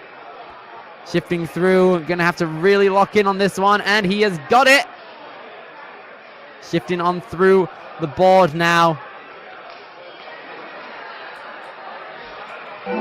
Nice dismount Lovely, there. lovely. All right. Luke Mallet. Now here's where you can save a lot of time. Luke, let's see him go for that skip. Well, maybe not. Here he goes. Currently facing it. We can see Lucas Reali, his coach there. Trying his best to pop through. Now he is onto the prism tilt. Jumps onto it, but sadly slips back down. He's going to have to use his final retry relatively early. And he's going to pop on through, but he gets DQ'd. He used his hands on either side. And that's going to be it for Luke Mallet.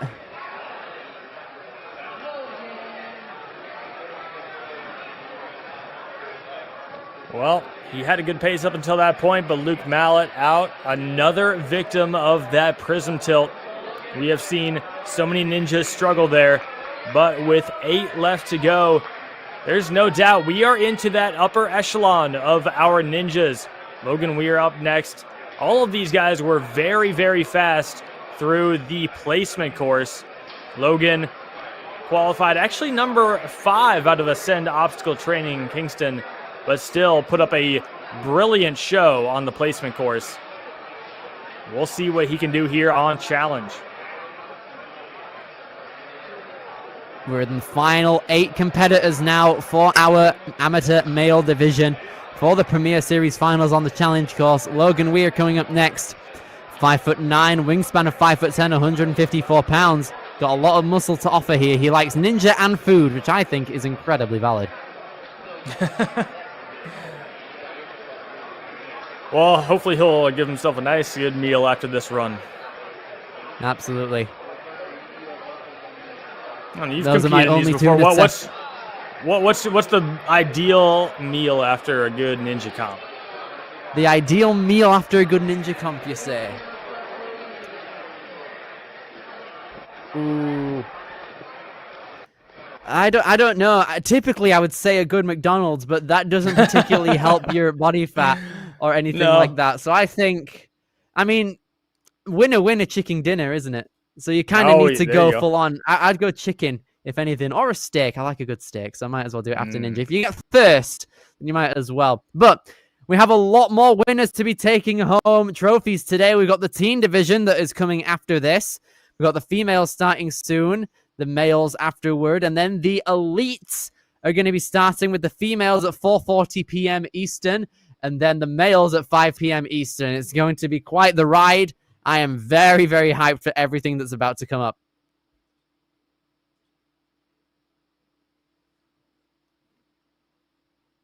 Yeah, the excitement of the Premier Series finals it's as good as it gets. And when you look at the competition, look at the elite performers who are still yet to go, you know you're in for something special. Indeed. So Nora Brown-John, Seda Magtoto, and Addie Herman. Nora is the reigning Premier Series champion, Addie the reigning world champion, and Seda an underdog.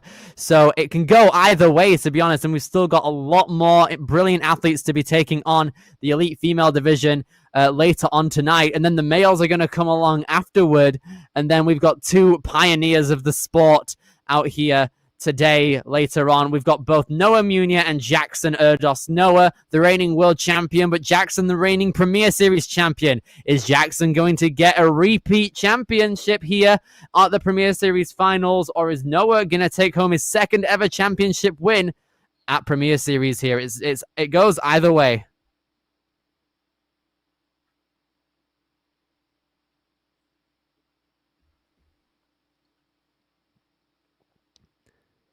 We are now within the final stretch. We've got 8 more competitors left to go, the first of which being Logan Weir, ending with Jason Behrens at the end.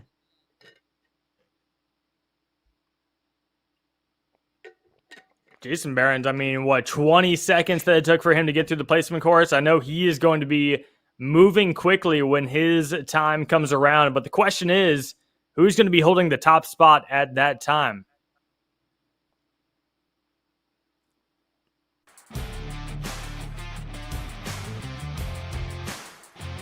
Hey, shout out to Halo Ninja Warrior, my course that I've been hosting.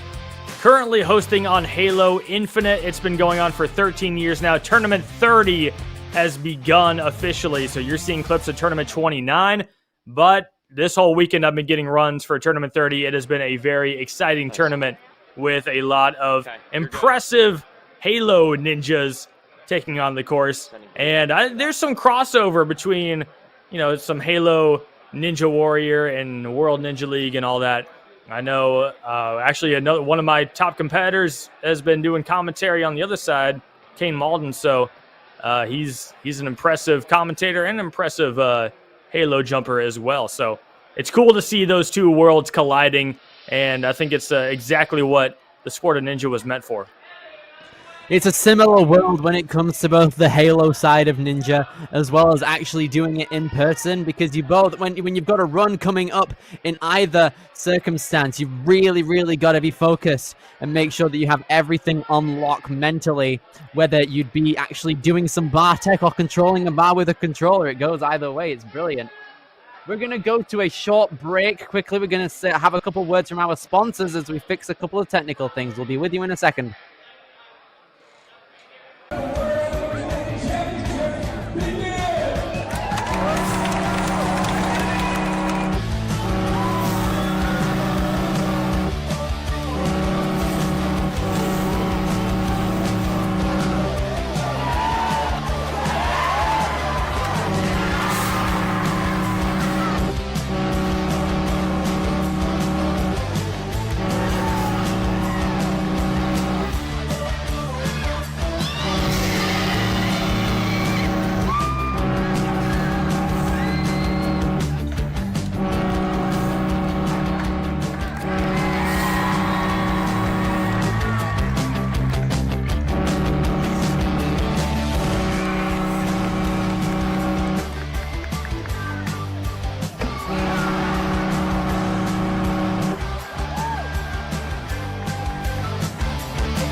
Ocean Needs Everyone is celebrating 5 years of saving the oceans. My name's Enzo, and through Ocean Needs Everyone, I help save the ocean by doing beach cleanups, CO and mangrove plantings, making art about recycled plastic, and making films regarding the ocean's health. How can you help save the oceans at home? Well, even if you don't live near an ocean, trash can end up in there eventually, so cut down on your use of single-use plastics. If you see trash on the roads or beaches, make sure to pick it up. Use less gas-powered vehicles, fish responsibly, and help support local organizations. I started my organization when I was 12 years old because I wanted to make a difference. So remember, you're never too young to follow your dreams and make a change. Let's all save our oceans together, one piece of trash at a time.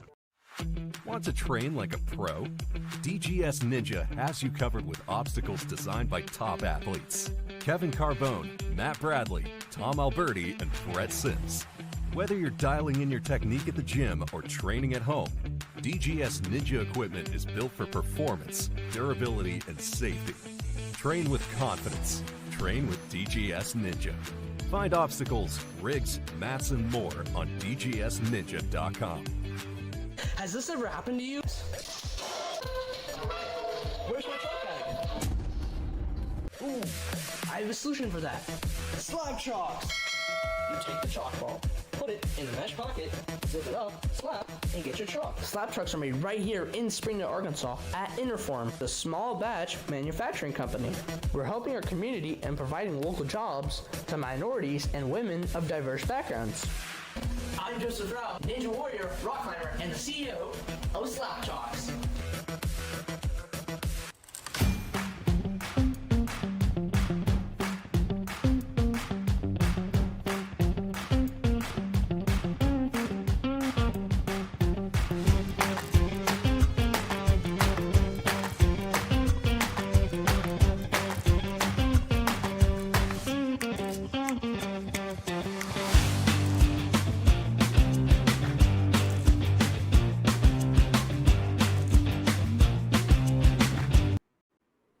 Okay. Let me check my mic one more time.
Welcome back, everybody, to the Premier Series Finals for the amateur male division out here at Motus Ninjas in Lee Summit, Missouri. My name is Billy Dixon. I am joined alongside Samuel Burns. And Samuel, it's crunch time now. We are into the final 8 competitors.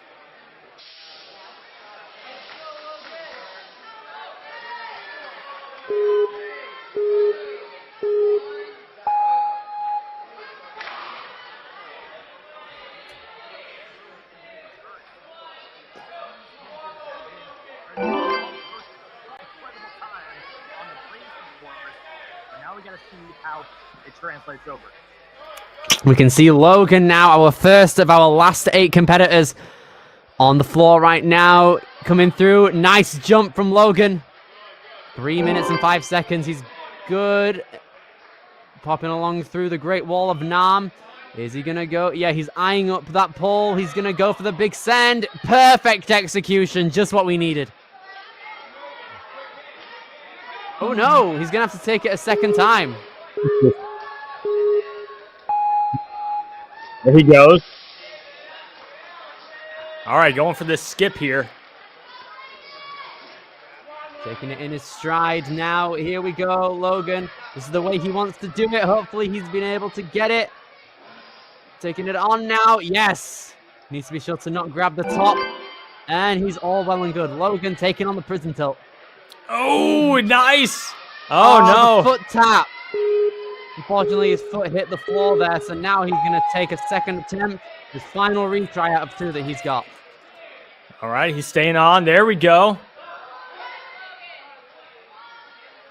All right, got to get this dismount. Now. Keeping his balance. He's got 2 minutes and 8 seconds now. Yes, we've got it. Now he's coming on up to the rolling hill descent. Okay, this is big right here. Northwest Passage. No more retries for Logan. Stick with it, big reach. This is one that There's a minute. You got to do it quick. Yeah, if you hang up here for too long, then a lot of your strength can be taxed. Oh, he's taking a long time to get this first grip in there, but he's finally got it. Now going to reach up. Push your weight down on it once you get it. He connects down below. Down. He's got to go around. He's down to a minute and a half. Not a lot of time for Logan here, but he's climbing up very quickly. Got to get down these nunchucks as fast as you can. He's trying to save bits of time when he can. Coming down those nunchucks. There He's it still is. got strength left. He just needs to get through this course faster. Got to keep moving. Logan, looking good. All right. Okata. Here he moves now. A minute left for Brandon's favorite and the rest of the course. This is a really difficult scenario to be in, especially after a long onslaught of obstacles before this, testing different skills. No kidding. He's linking. He's keeping that momentum going. Is he Gotta going to get go for the that. skip? No, the cliff. He's got it. Oh, very well done there by Logan. All right, got to get this dismount, and he's got to keep it going. Can't stop. 33 seconds. Moving through now. He's going cross grip on this trapeze, which is honestly not the worst strategy. Just to do that, I like that. And then pushing it down. 20 seconds. Yep. He's got to go. He's got to go. Logan gets the ring. Now for these 2 poles. Yes. Just about enough time to make it there, buddy. I think that's it for him. Logan's going to try and hang on for as long as possible, but that's going to be it for him, sadly. Time runs out. Logan put up a great shot there. Lost a little bit of time on some of those obstacles. The reattempt on the prism tilt didn't help. And then on the Northwest Passage, that one also took a bit of time away from him. Still a very impressive run from Logan and a great display right there. Sitting in 6th place, only by 11/100th of a second. But still, JJ Black holds the top spot, still number 1. And there are 8 left to go, or 7 left to go, actually. Yeah, we have got Duncan Murray, our next competitor out of the Rock Ninja Warrior Academy. He got 3rd place at the Jump Twist qualifier in Florida, coming out of Green Cove Springs. Get ready to take this on. We have got currently 6 people who have gone out at the road signs and 3 who have gone out on the Black Diamond. So hopefully Duncan and the rest of the athletes here in the amateur male division are able to get through it a bit more efficiently to get onto those later obstacles. I hope so. I really want to see that buzzer get hit, and we have yet to see anyone try Book of Kevin or Rolling Salmon, and that's what I want to see, especially that last obstacle. So much fun to watch, and imagine what an amazing moment it would be to see someone get there here in this amateur male division.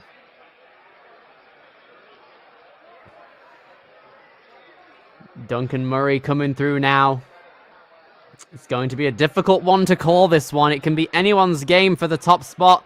JJ Black currently holding the #1 position on the leaderboard, but it can all change as within these next couple of runners, we are going to be starting to see guaranteed podium spots, but it will only be on the last run where we see who gets first. The pressure is on now. These ninjas, they've been sitting for a while. Duncan Murray, he's had to wait quite a while for his chance to run, so he has seen a lot of action from the other ninjas here. He's had a lot of time to think about what he wants to do. Now it is time to apply it. Nice and quickly locking it in on the catch and release. Just got to get this dismount. 3 minutes and 20 seconds here as we come on through the hourglass now. Taking the perch on top. Front. 3 minutes 10 as he's going to take the jump down and then take a massive jump back upward. There it is. Duncan right now, 18 years old. Doing a very good job currently. All right. This is a big one. Let's see if he can get the skip. Yep, he's redirecting. This is the move now. Oh, barely. Good way to hang on there, Duncan. Do it. Duncan Murray popping through now. No retries just yet. Hopefully he's going to keep it that way. That was a great attempt on the prism. I feel like he just kind of laid his whole body out, trying to keep that center of gravity towards the middle. Very well done by Duncan. Now he's getting through the rolling hill descent. And he's going to go on to the Northwest Passage. Come on. Quickly. Here he goes. Duncan climbing up. The magnet taken off. Okay, switching hands a little bit here. All right. Trying to get his left hand situated on that ring. There he goes. Yes. One move. Watch your head. Come down. Duncan's looking good. Yep. Come on. Quickly. Taking it through here. 2 minutes as he's going to take the climb up here, trying to go as fast as he can to save time and momentum. He's still got 1 minute and 50 seconds for this next half of the course. If he motors through it, then he should be okay. Here he goes. Nice grab onto that ring there. Got to get the dismount. All right. Duncan, not the fastest pace we've seen to this point, but he is still giving himself a really good shot to potentially take over the #1 spot. Good leap right there. Gets it, nice. Got to flip up this little lid right here. Get onto that ledge. No! Doesn't get it. A minute 20 to go now for Duncan. This is crucial. Favorite. Come on, Duncan. Big transfer. He's got that. Side handles. He's going to go for the skip now. Yep. He's eyeing up the platform. And he has gotten it. All right. But his next retry is going to have to be used on the signs here. So he's going to only have one shot to do this. This is it. 1 minute left for Duncan. He is going to have to get through the Black Diamond if he wants to take the top spot. I don't think he's going to be able to beat JJ's time. Tips the first sign down without a problem. Now it's the second one where the vertical grip is really going to be tested. He's going to go for only one side. One grab. To make things easier. Okay, he kind of turned around there, but now he straightens out. Here he goes. Keeping that energy going. Come on. Entering the plane. Yes. And he's got it. All right, Duncan, now this is big. The fourth person to make it to the Black Diamond within this division. He's got to get this right here. 20 seconds to complete it. No! Down and out, unfortunately, on the Black Diamond. But Duncan Murray puts himself into third place. Duncan, very impressive throughout that entire challenge course. The Black Diamond, obviously a very tough obstacle, but he was able to get all the way to Brandon's favorite without using a retry. He had to use his first right there on that little lid with a cliffhanger ledge underneath, and then he just opted to skip it. But that skip, it seems like everyone who's skipping it is essentially only giving themselves one attempt at the signs. And I think people need to be giving themselves multiple attempts at the Black Diamond because that one is deadly. They have to serve enough energy and keep it within them for the Black Diamond, though, which is easier said than done. But as we get onto the back end of this course, we've got 6 more competitors to go, with Nicholas Menzorio being the first. So far, so good. Nicholas is able to move on to the hourglass. He's going to get right into that first hourglass. Now the trampoline. Don't take this for granted. Good bounce. And a quick dismount. Nicholas Menzario taking it in his stride. He's looking for that pillar. Yeah. He wraps around it incredibly well. Very quickly to this point. Now Nicholas has to get up there. Look at how high he got. That was too high. Nicholas sadly went overboard. He almost did a forward roll over the prism tilt. So he's going to want to dial the energy back a tiny bit, but still have enough to carry it through, just like that. There we go. You've seen so many people come up short of it. You don't think you're going to go too far, but Nicholas, now he is getting on top of it. Big jump over to the rolling hill. He's got it. That's the one. 2 minutes and 25 seconds for the descent. Nice. Now I'm going to climb up here onto the Northwest Passage and get that first magnetized peg.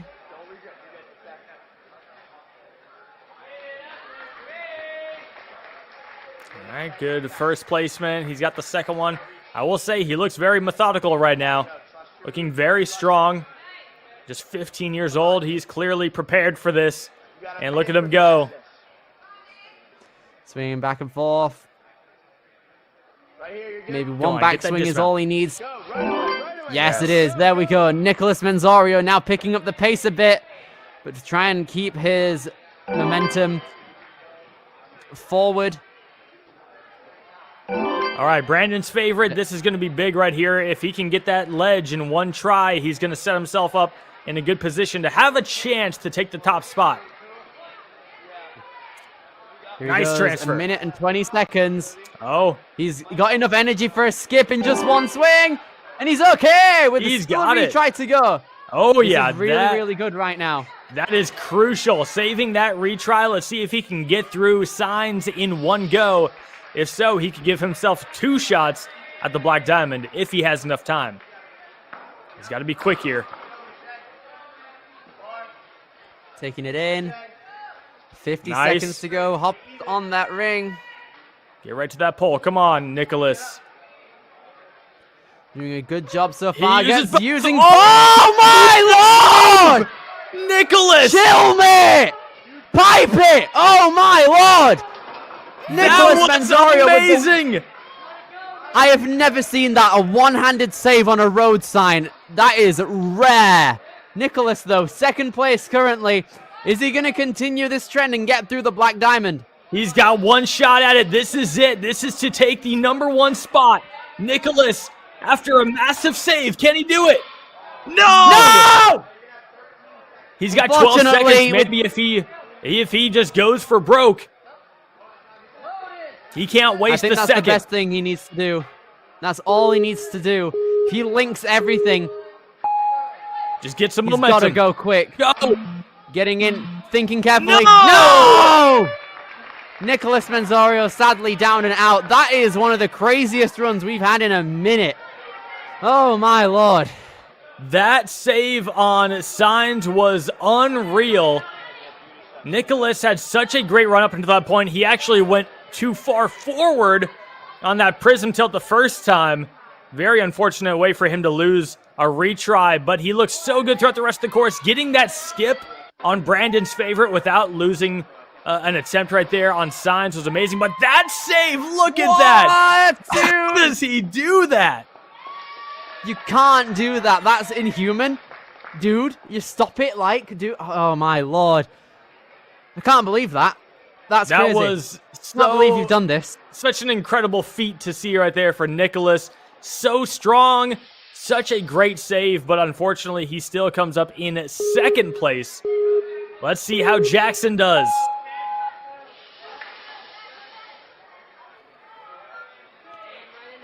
Coming through now, Jackson.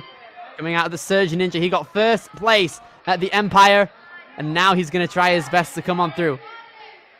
Gotta get this trampoline bounce. There we go. A nice big dismount there. Jackson is on to the Great Wall of Nam. Gets right to that ring. He's going to reposition himself. This is the beta now. We haven't seen anyone go for that cane in quite a bit. Jackson going to go for this post. That wall gets in the way a little bit. Oh, perfect there. I would assume that you can't push off of the wall either to get some more momentum.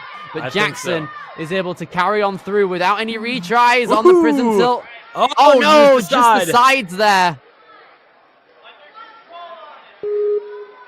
All right, come on. He had a great leap onto it. Just do that again without the sides. There he goes. All right. He's got to get this under control. That thing swings like crazy, but Jackson is on top. It's a little more stable now. Can he get the jump? Yes, he can. Yes, he can. Good. That's what we like to see out of Jackson currently. Coming out of Hopkinton, Massachusetts here. But now he's on to the Northwest Passage. Climbing up. Taking that swing. I think one time save you need to have is to immediately get that peg into the hole. Yeah. There we go. That's big too. Just one peg. Get right around to the other side. Quickly up. And now he's got the nunchucks going down. Jackson here making quick work of the Northwest Passage. That's about as fast as we've seen anyone do that particular obstacle. There he goes. 1 minute 45 coming into Yokata. And now he is on to the Brandon's favorite even, as he now touches that first triangle. Now he's able to push on forward. The skip is not going to be done, sadly. Oh, he can't overshoot it. If he goes for the skip again, and if he overshoots it, then he is done. So he's either got to use that cliffhanger ledge, or he's got to nail the dismount. See how well he can fare with it. 1 minute 20 seconds. He's going for a massive send here. And he is there. Oh, nice. He saves it. That's smart. And now pops into the signs. Great decision there from Jackson to just get straight into signs. And with over a minute left, he's got a good pace right now. Doing good. He's got 55 seconds to get onto he's going to use only one pole. He's a underneath bit grab. stuck. Didn't really work out for him there. Come on. Utilizing the left one to carry that momentum forward. 40 seconds. Ooh. I think he thought about going for it right there, but he changed his mind. Now he's got to build up that momentum again. Jackson. Power it. And the foot tap is going to be out. Is it? No, he's fine. Let He's it go. Wow, okay. Let it slide. Incidental tap. Now coming into... Oh my goodness me, coming into the Black Diamond. No one has beaten this. No! Fortunately gets it out and down there. Couldn't get it. That's going to be it for Jackson Cafazzo. It would have been a close call. I'm curious if they would have reviewed that dismount on signs there, but you can see where he grabbed on the right side of the prism tilt. But still, such a great run. He looks so strong. He got through the Northwest Passage very quickly. And I love this move going. He came up short the first time on Brandon's favorite. On the second try, he thought his momentum might carry him too far forward, so he just went straight onto that bar. I like that technique a lot, but unfortunately, that right there, I think, look like his foot would have touched the ground before he landed. But either way, we have not seen anyone get through Black Diamond yet. And now we are down to our last 4. These 4 were so fast through the placement course. Jazib, he is up next. Here we go. 3 minutes and 25 seconds. Coming out of New York. He got second place at Empire. He plays the alto saxophone in a classical band and 2 jazz ensembles. And he got first at the New England Regionals and third at the Northeast Regionals, coming out of the Ninja Lab. So now he's looking to get a good time going into this challenge course. He knows what he has to do. Oh, he's going to go for the cane. Okay. Fair enough. Coming on along now. Nicely done. Wow, Jazib looking great so far. Very quick pace onto the prism tilt. And He's going to hold on and stay on it in one. That is a big deal. You don't see that from everyone right now. So many retries have been needed on that prism tilt, but Jazib has a great pace right now, the fastest to this point so far. We've got Matt Bradley on the sideline right there helping him out. But Jazib is the fastest pace so far, 5.5 seconds ahead. Hopefully he doesn't start to lose time here. He hasn't got any swing, but he muscles up all the way to the top. He goes by Jazzy, actually, apologies. So he's going to come on through now. 2 minutes and 10 seconds to go up. Jazzy looking really good right now. He's onto these nunchucks. And goes for this dismount. There he goes. Around the fastest time here. He's doing a very good job. Just kind of swiftly moving along forward. He's wanting to make up as much time as possible. He knows where others have lost it. On to Brandon's favorite. Right into that first transition. Now he's going to go for a big dismount here. And he got, look at that. Oh, yes! He gets right Uses into it signs. basically as a trampoline to just go into that trapeze and stabilizes himself when he comes back to the platform. Very smart. But now, a minute and a half. This is a very telling moment right here. The pump is starting to set in for Jazzy out here. A minute and a quarter left to go of him as he comes in onto the signs. Nicely done. All right, onto this ring. Now he's got these two poles to grab onto. We've seen a few different techniques here. Will he go for one or two? Looks like he's gearing up for both. He's going to go for the both of them. Yes! He's going to maybe lower himself down a bit so he can get more swing. And Jazzy's got it! Can he be the first to beat the Black Diamond? Jazzy is one obstacle away from taking the top spot. 40 seconds left. He still has time to at least get through this obstacle. Not sure about the rest of the challenge course, but this is what it comes down to. Nobody has been able to do this so far. 25 seconds to go for him. No retries taken yet. No! Oh, couldn't get the tech first time now. So now he's going to give it the first retry of his run now. And JJ Black was 4 seconds faster to this point, so Jazzy sitting in second place right now. His only hope is to beat the Black Diamond. No! Oh, sadly couldn't get the jump there. That is going to be it for Jazzy, putting himself straight into second place currently. We've got 3 more athletes to go. So with the next run, we're going to be starting to sign off podium slots, or for the guaranteed podium slots even. But still, great technique coming out of Brendan's favorite. Loving this right here. And then the double technique here on both of the poles helped him out, but then the bar tech, just too much for Jazzy there. Yeah, it's really hard to balance that bar. You gotta pick a side to look at. Do you look left or do you look right? In that case, he missed on the right side. Unfortunate for Jazzy. Stuck in second place, but next up is Griffin Wadzinski. He qualified first out of Ascend Obstacle Training Kingston, 15 years old. And he's going to be coming through into the hourglass here. Large amount of urgency. He knows that he really can't waste any time if you want it, because this run, if you want to get to the buzzer, it requires absolute perfection. You can't miss anything. You can't retry anything. You might have to even do a couple skips and link stuff. All must be done if you want that buzzer. Griffin coming in. Perfect execution. Oh, nice! Very, very close there on the edge, but he's still okay. Okay. Oh! Stay on! Hold! Ooh. He's okay, he's okay. I thought he was going off the front, but look at Griffin getting through it quickly. All right, he's going to move on to the Northwest Passage. This is a big one in terms of saving time. If you can get a good, fast technique here. Okay, he pulls the one down, lets it hang. Oh, interesting. Oh, wow. Yes, that's what we need. A semi-boot scoot right there as Griffin Wadzinski comes through and is going to save a lot of time on the Northwest Passage. One of the biggest time wasters on this course has finally been beta broken. He saved time and energy with that skip, and now he is 6 seconds ahead of the fastest time to this point.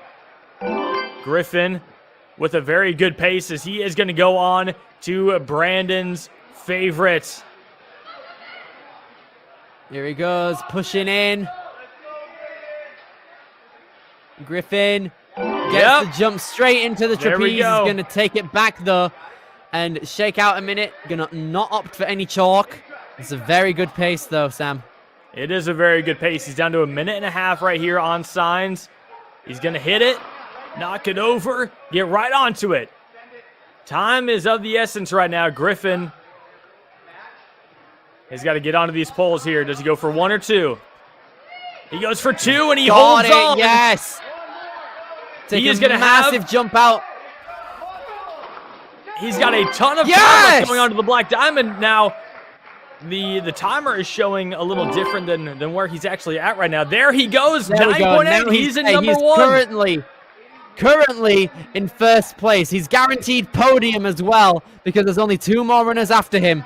But this is where it starts to get dire, guys. Black Diamond. If Griffin. He wants to really lock in that top spot, he needs to get this. So close there. It's so close, yet so far. So now we're going to see Griffin to come in and give it a retry. He's got enough time to complete it. He just needs to get past this. And then he's already set the precedent for the next 2 competitors. The timer's going. 35 seconds. This is it, Griffin. Come on. Yes! Griffin holds it. Now just needs to be careful on these sliders. Inching it closer. Pushing it through with his chest. No! Too close! Too far away there, though. Oh, Griffin, right at the very end, he couldn't hack it. Griffin looked so strong. He was blazing through this course. He got to the Black Diamond faster than anyone else can, or anyone else did, and you could see why. He had a lot of great skips, a lot of really smart techniques, which is why it's advantageous to go later on in this course. But unfortunately, the Black Diamond claims another victim.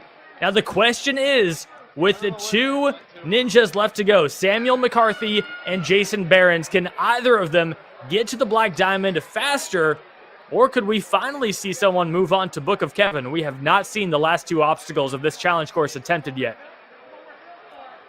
Griffin currently in first, guaranteed at least 3rd. Samuel McCarthy coming out of Jump Twist, got first place at the Motus qualifier. He's been doing ninja since 2018, so he's got a lot of experience. Flip on his sideline. He was raised by a pack of Florida swamp wolves after escaping from California, where he was originally trained by wandering monks and YouTube tutorials. There we go, then.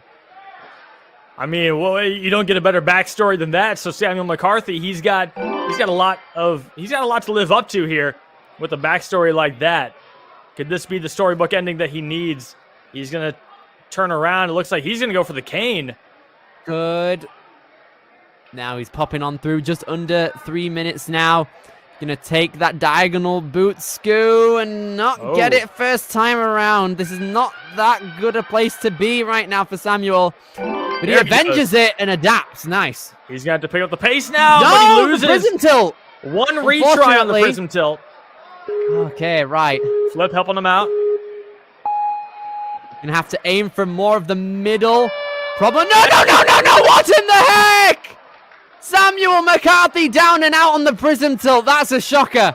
Wow, Samuel McCarthy, our second to last person to go. He had the 2nd fastest time through the placement course. He got hung up for quite a while on the Great Wall of Knob, but the prism tilt, which has been a problem for our ninjas all day long, it just caused a big problem for Samuel McCarthy. He came up short the first try, went too far on the second, and that will keep Griffin in the number 1 spot with only Jason Behrens to go. So Griffin and JJ Black are locked in to the top 3. They both have podiumed at least.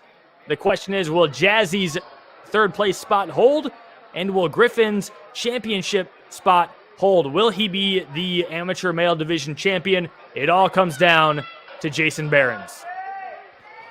The Biggie Smalls Ninja. Here he is, 16 years old. He's competed in season 17 of A&W, and here he is, our final runner of the amateur male division in the 2025 Premier Series. And Jason is going to really have to motor on through here. He's doing a very good job so far, trying to keep this pace up. Well, we saw the speed that he had in the placement course. He needs to apply those same set of skills here. Great bounce on the hourglass there. Now for the Great Wall of Nam. Let's see that skip. I think that's the way to go here. Oh, yeah. Pushing right on into through. it. This is the astonishing thing as well. Jason Behrens is only 5'2", so even though he is small... No! Jason! Okay, chill. Jason, he came in with a bit too much attack there. He needs to simmer it and wait in the middle and even it out. That's exactly what he's done on his second attempt. Much better there for Jason Behrens now. No, wow, okay, the barrels, mate. Almost got him.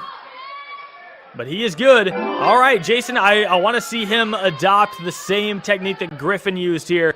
He just pulled this one down, let it hang. Oh, no, he's going to go for this instead. But he's getting it very quickly. The ropes to tangle. Oh, nice. That was a sick catch with the tangle. Great. Okay, he got through it pretty quickly instead anyway. He really knows how to move. Comes out of Ninja U. Trains with Ben Behrens, his brother, Levi Enright, Cohen Dahlstrom, and Emmett Kirshner. And he's showing everyone on the Premier Series stage what he's made of. Despite that slip on the prism tilt, he's still the fastest to this point right now. 2 minutes left. Jason Behrens on to Brandon's favorite. He's got that first transfer. Now the big skip. Yes, and... Oh, yes. No retry. Very good right now. Even with the quick retry on the prism tilt, he's 12.5 seconds ahead of Griffin. So if he clears this obstacle at the same pace, then Jason Behrens is going to be your Premier Series champion.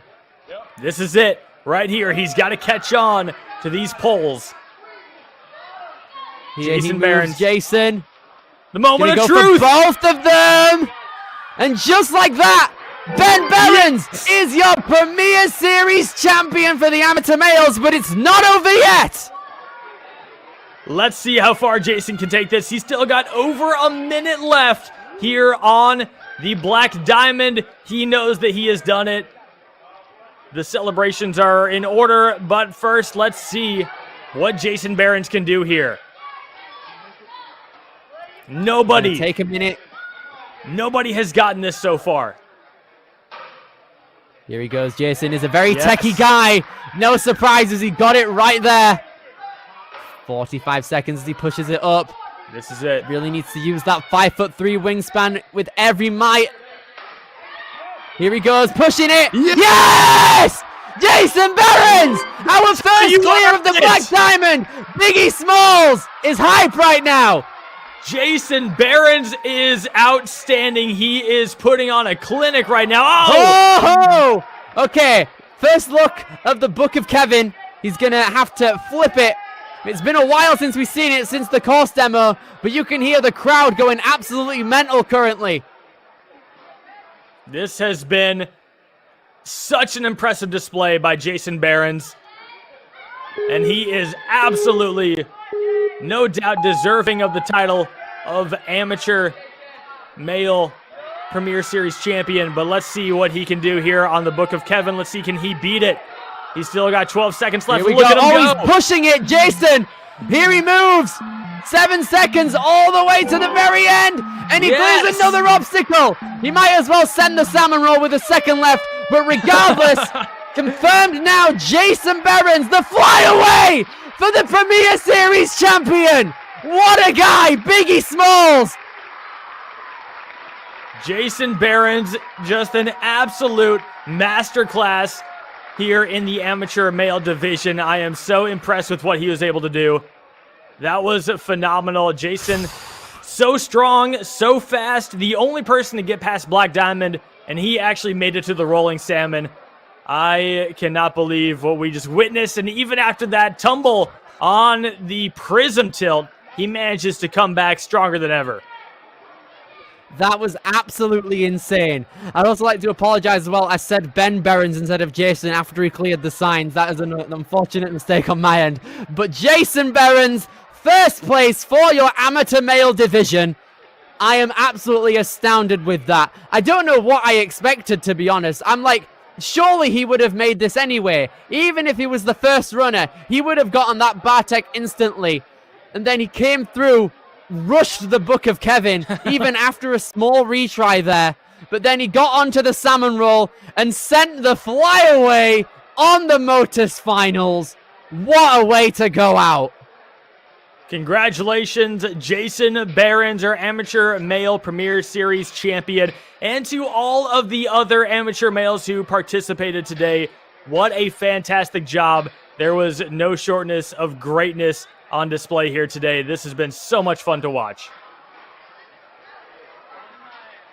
That was absolutely insane. Well done to your podium as well for the amateur males. JJ Jeffrey Black in third, Griffin Wadzinski in second, and first place going to Jason Behrens. Well done to everyone who competed in the amateur division in the finals and all season. It was an absolutely amazing ride. Sammy, that was absolutely brilliant, but we still have more content left to be pushed out for today's finals competition. Let's have a look. Yeah, we got the teen, female, and male coming up here just very shortly, and then we're going to be getting to the elite male and female later on this afternoon. So the skill level is just going to keep going up and up. You do not want to miss the upcoming stream, so make sure you subscribe to this YouTube channel right now. That way you don't miss out. Absolutely, we have so much more content. Amazing people still left to come. And Sammy, been an absolute pleasure commentating with you for amateurs. We'll be back with you guys later for the teen male division on their placement course and then their challenge course. And then after that, the elites will commence for both the females and the males. So with that, from Samuel Burns and Billy Dixon, we've been your commentators for the amateur division. We will see you guys later. Take care.